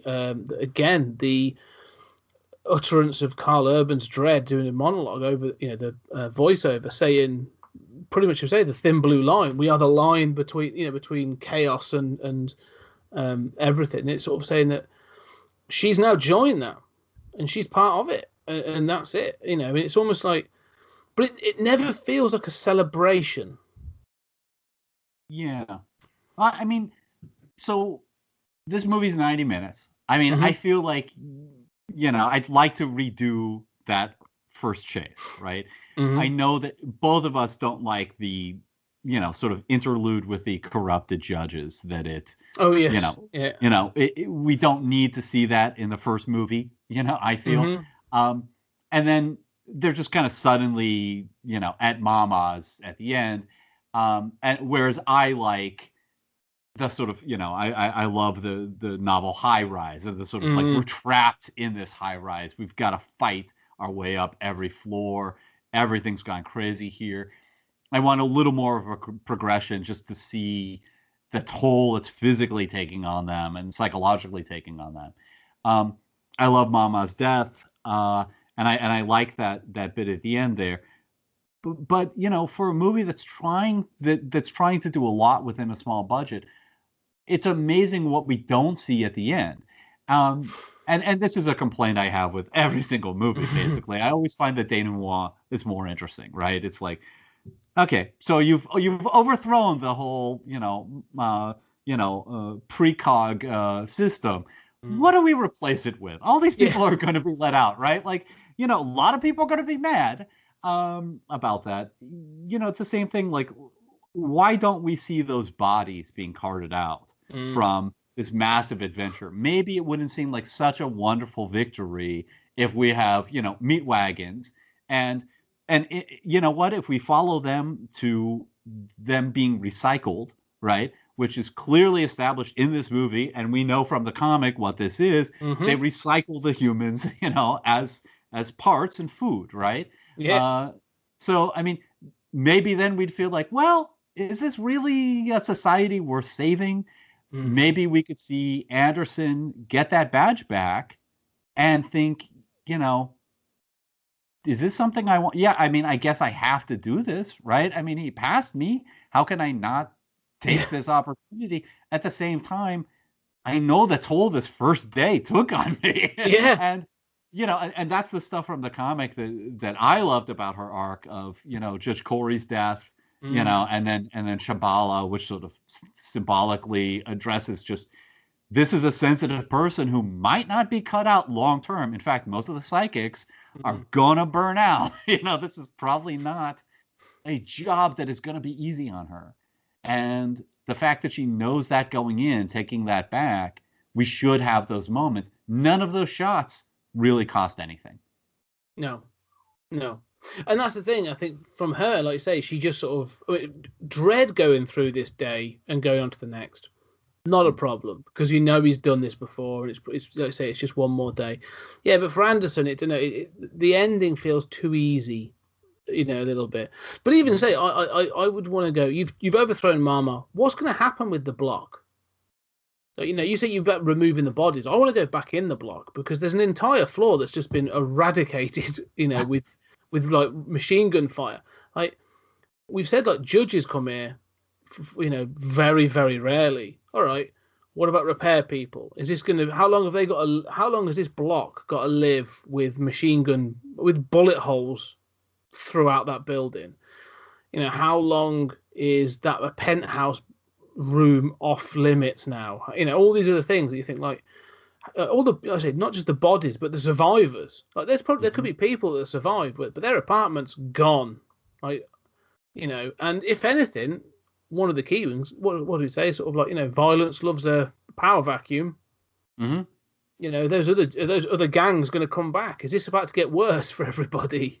Yeah, I mean, that block is filled. I mean, that block, I love the Judge Dredd blocks. And that is another thing that this movie does so well is, it doesn't do the block wars thing that you were talking about, but just the idea of just setting it in one block and the idea that, there's the stereotype of like, there are a million stories in New York, there are a million stories in Mega City 1. Every block is its own universe. And I think if anything, this movie does that and cements that feeling more than most 2000 AD stories. But yeah, you're absolutely right. I mean, this block is filled with, gang members. Those people aren't going to go away. They're not going to repent because they're still unemployed. There's still if anything, there's more than 97% unemployment now. There's that wonderful scene with the sort of skate park that is like 100 stories high that Judge Dredd and Anderson, with their convicts sort of escape onto. And it's so absurd, but it's also so wonderful. Like they don't try to help those kids. Nope. They're latchkey kids. They're sealed outside of the building. At no point do we see their parents going like, it really sucks that like those doors came down and stuck my kids outside on the skate park, 100 stories up.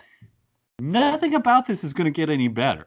There's no next day in which, although here's it's a beautiful shot. I absolutely love the shot, but symbolically, another way in which the movie sort of pulls its punches or tries to give you that happy ending is that wonderful shot of the doors opening and the light is coming in and, a new day has dawned. Yeah, well, maybe that new day is not going to be so good. I mean, now you've got 12 gangs vying for territory now. Yeah, and that's the thing. I mean, it's not going to address that because the film doesn't want you to think about that. Like, Hollywood film, no Hollywood film wants really, you to really think about that. I mean, every great action film has that, doesn't it? Really, like if everything from like Die Hard or Speed or anything like that, or even where you go, what is the true ramifications of this? Like, There's going to be some sort of ramifications. But yeah, you're not really supposed to think about that. It wants you to think about the bigger world, but also not. I mean, that's one of the weird things about this film. That you mentioned there about how both of us have sort of said in the past how the corrupt judges that come in, the 4 judges that Mama seems to have sort of connections with come in. They come out of nowhere. They actually acknowledge they're from a different sector, and then they come in and they're dispatched pretty quickly. Again, I'm not too worried about that. But it's the big problem I have with this film is beyond Dredd and Anderson. At no point do you see a competent judge force. There's 2 judges that turn up and are literally turned away at the door, and they're like, "Oh, we can't open the doors. It's a bit of a crisis. We were doing a test, and now they can't open." And the judges are like, "All right." And you say, like, well, you're useless. And then the 4 corrupt judges turn up, and they're allowed in. And so you've met 2 judges that give up the first hurdle, and then a bunch of corrupt judges. And you're like, so what? Is this like Gotham City? Is the entire police force corrupt? Like, how many good? Yeah. Is Dredd the only one? What is it that this looks like? But at least one of those judges, they get you a bit of a justification, which I can side with and I can completely understand. There's a line where he says, like, to Dredd, he says, "Do you know what this city is? This city is a meat grinder. It will take you up, it will tear you up, and it will spit you out. So why should I be giving myself giving up for this city? Like, why not make money when I'm trying to do it?" And sort of, again, is that part of you goes, yeah, all right. Yeah, absolutely. And I think those are great lines. I feel the same way about them. I want them to be assigned to somebody else because I don't need the subplot. And I think you understand why. For me, it feels wrong. For me, it feels like this is something that should be reserved for a plot in a sequel. I don't want the Batcave invaded in the first Batman movie, okay? Yeah. It's supposed to be a big deal when that happens, right? I don't want that to happen in the first movie. I don't want somebody else to drive the Batmobile in the first movie. That should be a big deal. We need to establish that status quo. And you're right that there is ambiguity there. I mean, even in the comics, there's this sort of like where I'm sure there have been corrupt judges. I can't think of one, but you certainly see a lot of judges who, I think like, they're just falling off of railings and they're just getting blood. They're the like red shirts of Star Trek, where it's like, they went through the same academy, but some of these guys, and of course you got to have red shirts, right? So they're going to be judges. And of course it's dramatic to be like, we're after this perp who's killed 10 judges. But that's kind of a generic requirement that I think they've gotten better at over time. But in this movie, like you said, you don't know whether this is Gotham and everyone is corrupt. You don't know how. And the other thing is that really matters because this is a movie about whether Anderson's going to become a judge and whether that's worth doing. Are they outliers? Obviously, Judge Dredd is an outlier, right? He's the ultimate badass judge. But are they outliers in the sense that they even want to make a difference anymore? Well, and that's the truth. You say about having the line assigned to somebody else. Like that line could have gone to Kay, the judge, the criminal, or anyone else. There's a number of sort of people that could have gone to because instead of it being we're corrupt judges because of this, it could easily be no, I'm a gang member because of this. Right. I tried to get a job. I tried to live the way my best possible self or whatever. Like I tried it, didn't get me anywhere.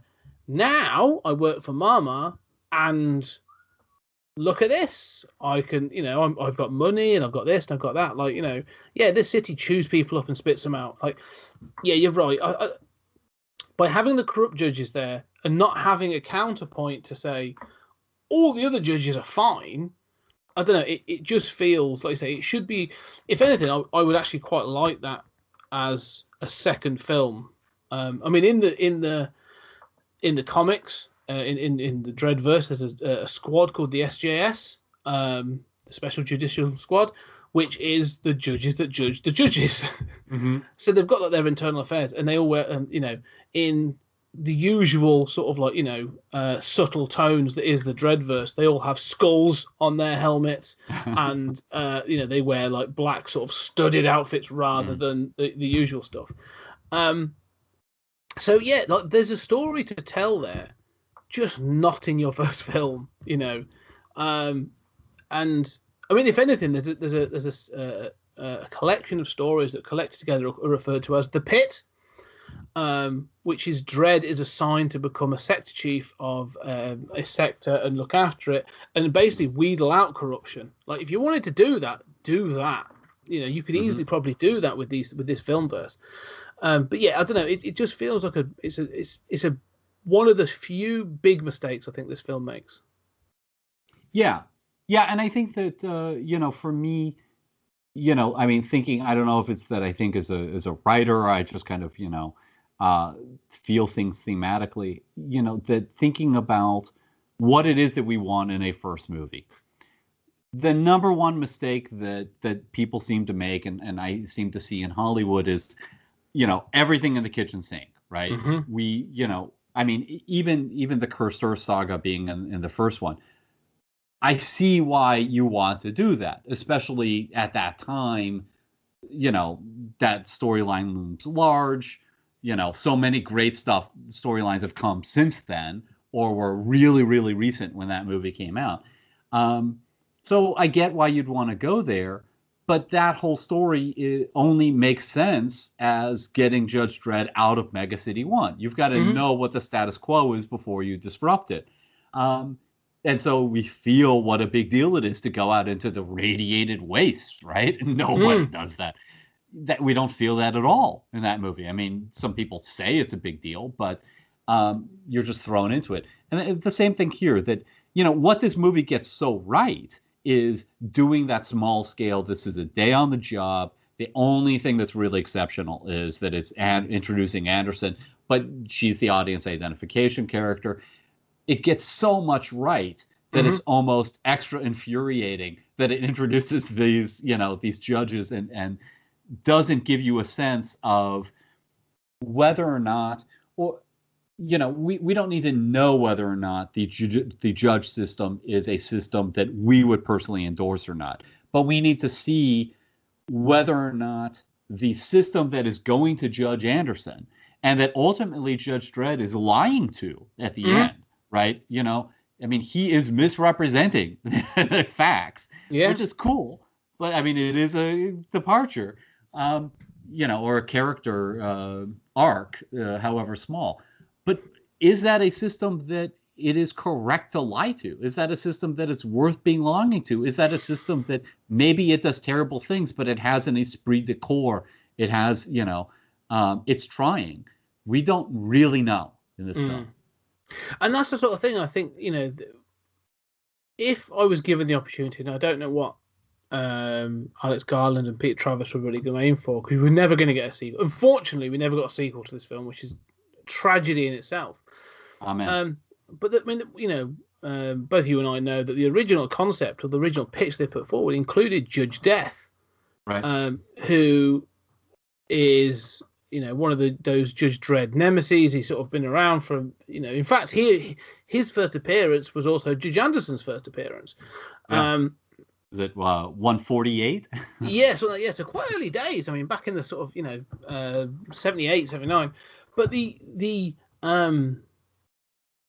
go straight to Judge Death is a bit of a stretch. I mean, this supernatural entity and the Dark Judges and lots of other stuff would be a hell of a jump for anybody. Like, it's as you say, it's that Avengers syndrome, isn't it? Like, got everything in the kitchen sink. Who's the biggest villain? Throw them in.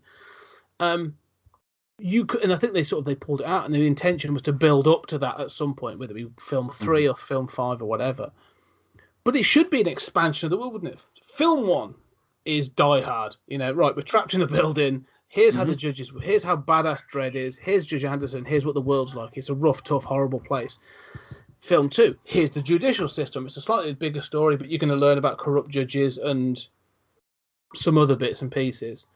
Film 3 is you can then introduce maybe, maybe some supernatural elements and some other bits and pieces. You've already got a psychic, and you build up. So by the time you get to the Judge Death film, you go, yeah, it makes sense. Yeah, But- yeah. You know, and that's what I think. That point, you got to ask yourself: does this make sense at this point? And I'm glad to say that they said no. Judge Death doesn't make sense at this point. But also, like I say, those corrupt judges feels a Yeah, bit that, like, that oh, well, and you know, you're right that, like, I mean, that was the original pitch, right? Mhm. And we're both glad that it wasn't taken. I agree with absolutely everything you said. I think what I read was that the revised trilogy that Garland envisioned was the second one was going to explore origins and the judicial system, exactly like you said, and the third one would be Judge Death. And like you said, especially if you introduced, I mean, that corruption of the judges would fit perfectly in the second one. Sort of, it's also a widening of scope, right? Widening from one block to, you know, Mega City 1 more broadly to the whole universe, you know, sort of Yeah. Judge Death. But you can see how and I love what you said about sort of introducing the psychic elements. So then the goofiness of of Death is not so goofy because he is the Joker. I Yeah. mean, he is, if you're going to think of who is the arch nemesis, right? He is the arch nemesis that immediately comes to mind. Not as commonly depicted as, say, the Joker is for Batman, but he is like that.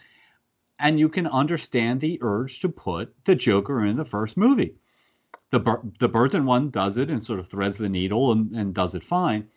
But it is a gothic adventure. It's not establishing, I mean, Judge Death is the supernatural force. How do you get people to understand this futuristic world that in this movie it's shot a lot more like Blade Runner than it is, Yeah. you know, a conventional dumb, you know, action movie. You're supposed to understand that, how that works, the judicial system, and, you know, a parallel universe that we drew this undying being from who can possess people, you know. That's asking a lot. And that would have ended up being a 2.5 hour film, unfortunately, I think. And that's but I think you said that mentality to everything in the kitchen sink is exactly that, because that's what that film would have been. It's like, yeah, we're going to introduce Dredd, we're going to have to introduce Anderson, because if you're going to keep to the comics, she is the solution. You know, spoilers for a 40-year-old comic, but like she sacrifices herself to encase Dredd, I think. But I mean, this is one of the things with the, you know, with probably the skill of John Wagner when he was writing this, is he would take some of the ridiculous, and then when you have a story like Death, you know, the introduction of Judge Death, he would then utilize some of the silly in with the serious. You know, and Judge Death, when his first introduction, drawn by Brian Bolland as well, actually, and looks amazing. So, you know, when you say about the Joker, I was thinking about the Killing Joke, and obviously, you know, so, but yeah, he introduced Judge Death. The story itself is relatively, it's some parts are played for horror, then there's some bits of humor. But the film has got, the story has got those moments of horror. Like you see, like you say, the body being resurrected. You see corpses and sort of thing. However, when you see Death defeated, like his body's blown away, and his essence then jumps into Anderson as a willing host, they encase her in a thing called Boing. And Boing is it's a plastine kind of thing that you can sort of spray on yourself. So it's a spray that creates a plastine bubble around you, so you can bounce in a Boing chamber, which is a big room where you can literally just bounce around, and it's someone's like a hobby. But then they utilize that to encase and trap Death. And so it's sort of like, and Boing was introduced, like say, 10 to 12 issues beforehand. So it was, it's sort of it wasn't until I reread a lot of this stuff, I was like, oh, Wagner, you clever little monkey. You've done this silly story about Boing and how it, you know, it gets used and it ends up sort of being misused in the city. But then you've also set it up so that you can use it to encase Death later on. And so, you know, he takes that silly and that's part of why the comics work. It's because the silly is there. The wackiness is there. But it still integrates with those more serious and darker elements. And again, like I said, you'd have to build up to that in a film world. If you were to try and do that to the mainstream, you could not sell to someone By the way, we've got a Boeing chamber as well, which is this plasticine stuff that you can sit in and you can do stuff. And then we're going to use. I mean, they'd probably do a very different ending, but like, you need to accept certain things, and that was almost the problem with the 95 one, wasn't it? I mean, the 95 one looks great. Their Mega City looks awesome. Like, the vehicles are great. Even the uniforms look the part, more so than probably the 2012 version. They have a different purpose. But the thing is, again, they try to throw too much at you. You get sort of like jokes about recycled food. You get, Block War. You get the Angel Gang. You get clones. You get the fact that the bikes hover. You get all this other stuff all thrown in. It's that kitchen sink mentality. But at the end of the day, you're like, it's a bit much, and it all feels a bit too silly. So that's why I like this. It pares it down. As you and I said, we like the smaller stories. And even some of the aesthetic choices just work. This is a grittier world. So if you're going to go for a gritty world, you don't want a big shoulder pad and a massive eagle and big green boots. Yeah. And in shoulder pads, or elbow pads. No, we're going to go for something that looks tactical and beaten up and like biker leathers. And they go, yeah, I fully accept that. That makes total sense.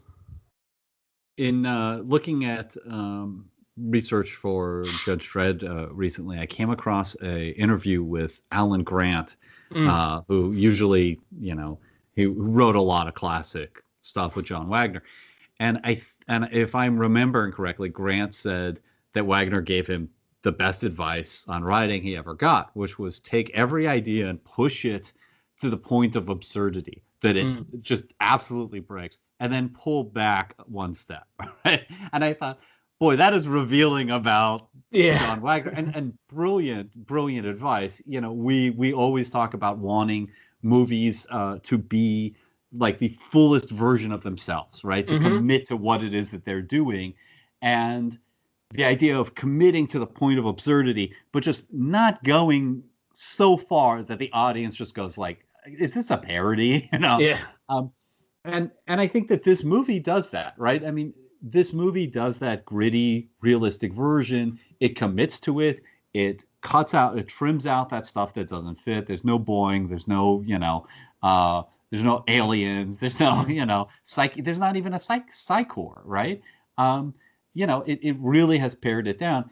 In another movie, and it really is such a shame that we didn't get a sequel, and that, this has kind of become a cult film. This is, very well revered as a film. And yet it's, when we talk about John Carter, we talked about Tron Legacy, we've talked about these movies where essentially our analysis of the film, at least financially or as a decision from the studio, is that they threw way too much money at that first movie. What they needed to do was exactly what Dredd did. Pare it down, tell a smaller story, make it really, really good. Focus on the writing, focus on the directing, focus on the cinematography, focus on the acting. They did that. They got basically everything right, and it still didn't work. And we still didn't get the sequels, which could have done, the wider world of the Judges, and it could have done Judge Dredd. And imagine if those movies had been successful and they could have had $200 million. How awesome would that be? With Alex Garland writing Judge Dredd with a $200 million budget. I think I do. There's always that what if. Like, I always dream about the what if.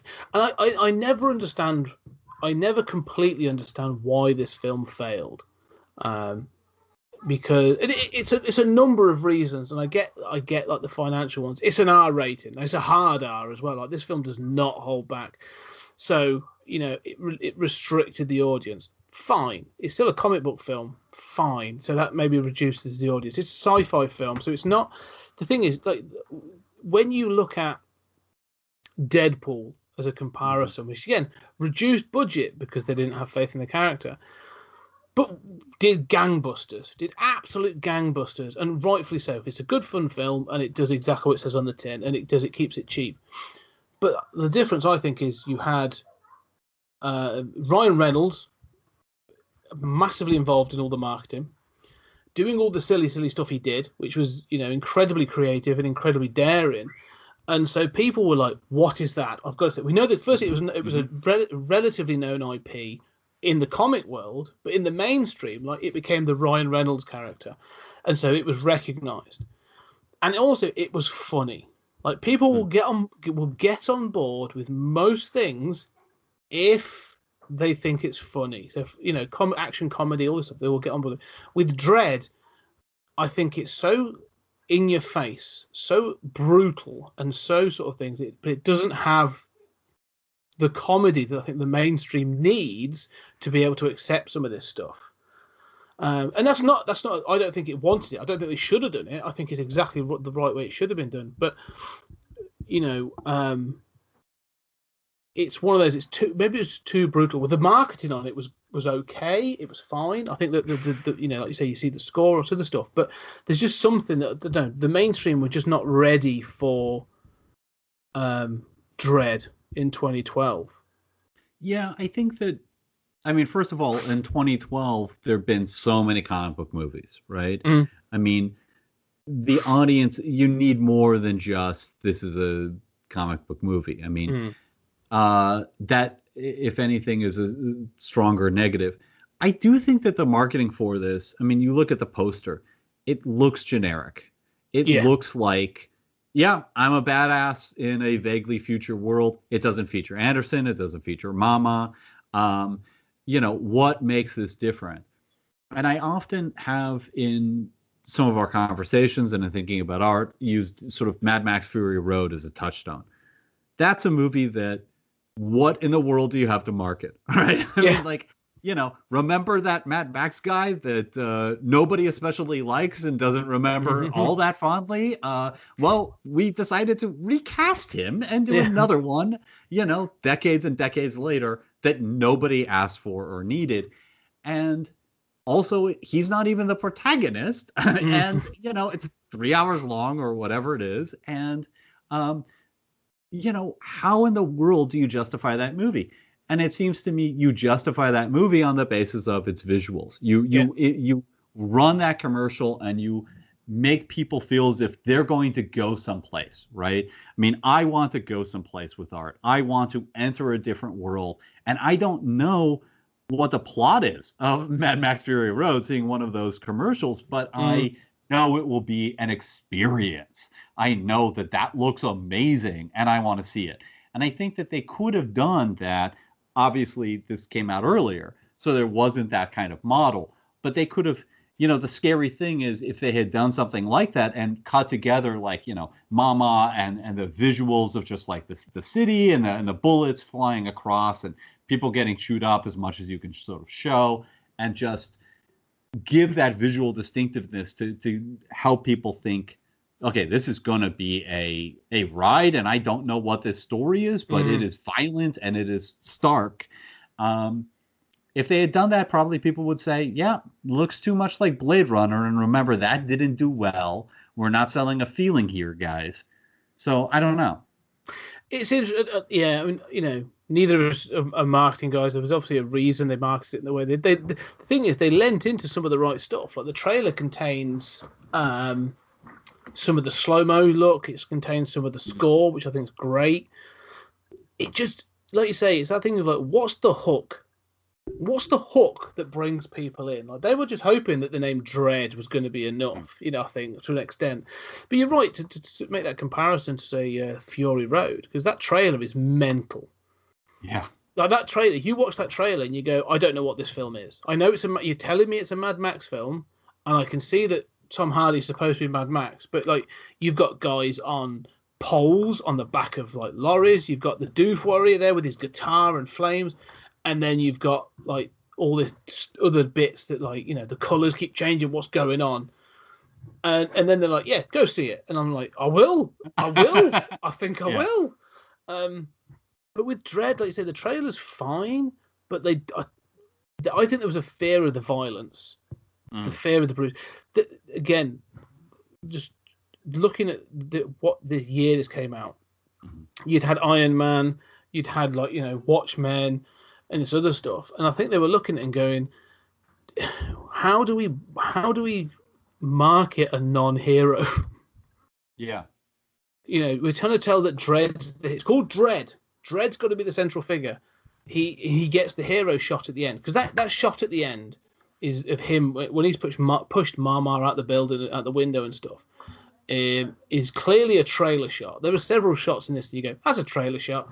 And they wanted that. But the rest, I'm like, no, there are bits in this you should have shown, but you probably couldn't because of the level of violence.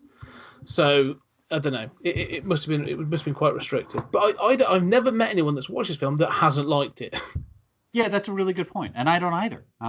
You know, I mean, I can't imagine anyone not saying it's 8, 9, 10 out of 10. It's in that range. If you can tolerate action movies and sci-fi movies, you will like this movie.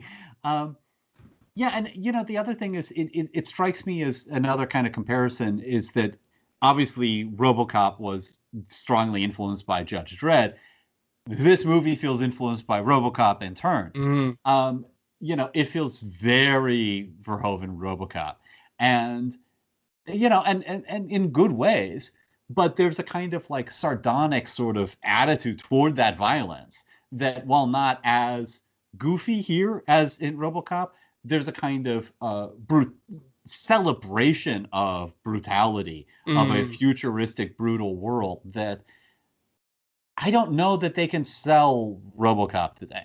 I don't know how you do that kind of, of tone. Maybe the marketing for this could have watched RoboCop, or even more importantly, watched Starship Troopers. Like, if you'd have done the marketing for this where it was those adverts of like, I'm doing my piece, I'm doing my part, I'm doing my part, and then the kid coming out going, I'm doing my part, and then all laughing at them, that sort of thing. Like, do some marketing. I mean, they obviously I don't think they had the budget, but you had all the costumes. Just bring the people together and do some stuff. Like, I would love to see some of that. Like a judge recruitment video. Yeah, or even a judge, or even like a judge warning, sort of like where they're trying to sell the judges as being your friend, but like in a true John Wagner fashion. It's sort of like if you're suspicious of this, or if your friends have committed a crime, report them to your local judge, and they will deal with them. They will deal with them in a suitable fashion, in a fatherly kind of tone. Cut to a judge beating the crap out of someone. Or a kid, crying as his parents are taken away, for some crime that he's turned them into. Yeah, I would love to see a series of adverts of that, of sort of like, them trying to sell. If anything, I think, you could look at modern day recently. We'll have to wrap up in a second, but we'll wrap up on this point really. Recently, with the sort of people losing their jobs and everything else through COVID, the British looked at in particular artists and the arts and said, well, we can retrain you, and you can. So there's a picture of a ballerina, and it said, Sophie could be a programmer in her next job. She just doesn't know it, and it landed flat. You know what I mean? Like, it was ridiculous. Right. But it's that typical government advertising propaganda. Like, this film could have done that. A series of adverts that sort of lean into that. We're trying to be friendly, but actually, it's a veiled threat.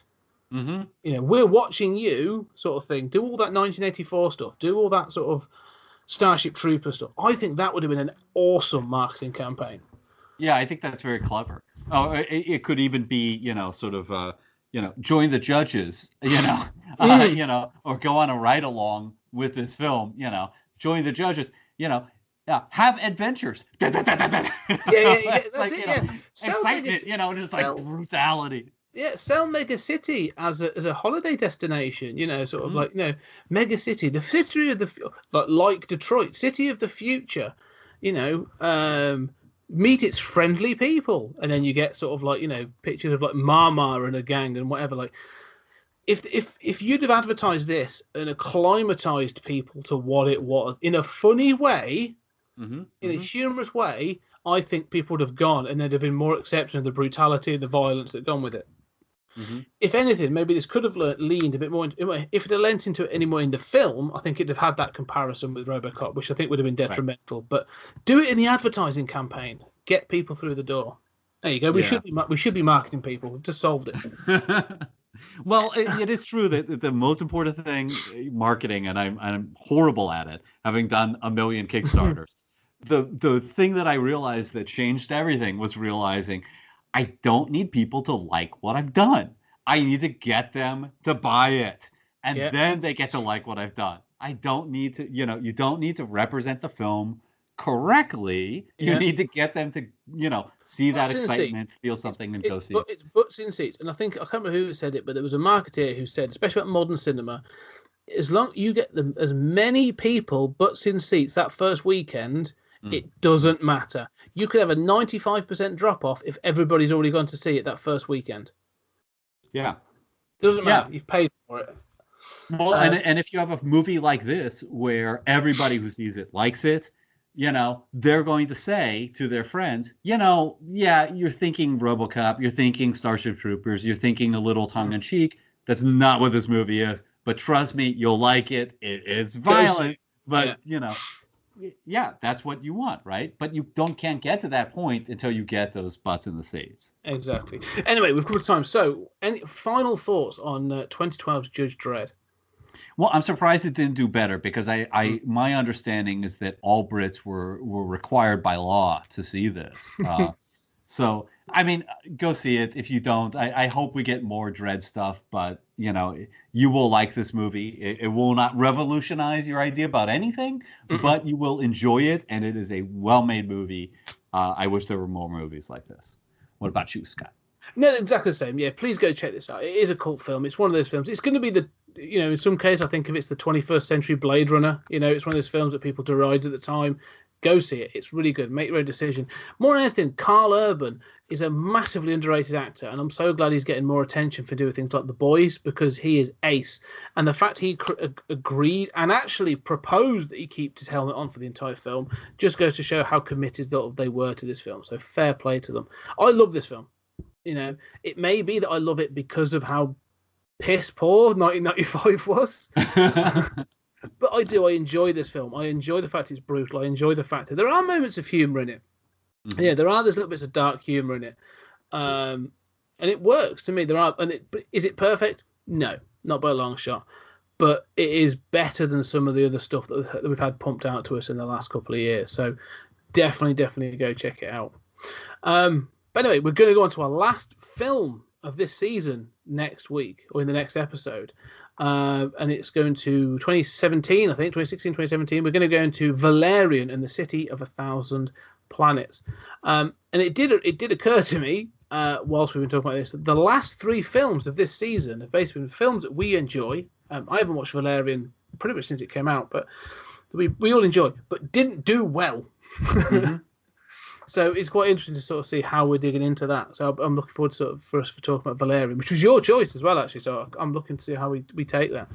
Yeah, I am too, and I like that we've both done. I mean, Dredd is a mutual love. Mm-hmm. We both are unabashedly admirers of this film, but I think that Valerian is sort of like the Julian John Carter, where I like it and I see flaws, but I am like, but it's so much fun. Look at that. So I think it's fun to just kind of examine what makes us happy, and then sort of see the flaws and see another perspective on it. We will definitely get to talk about Dane DeHaan being used as an action character, which that's some odd casting, but I don't get. But yes, excellent. Okay, well, ladies and gentlemen, thank you very much. And if you do want to talk to us more about Dredd or John Carter or any of the films we've talked about before, you can find us on Twitter at PodTimeSpace. And of course, if you enjoy the show, leave a review. Let us know what you think about it. I don't care if it's 5 stars, 2 stars, whatever. Just leave a review. It's always good feedback, and we do enjoy hearing what the fans have got to say. Oh man, we want people to listen, and we love you guys. We do. We love hearing. We really do. So drop us a line or drop a review. But in the meantime, stay safe, and we shall see you on the next episode.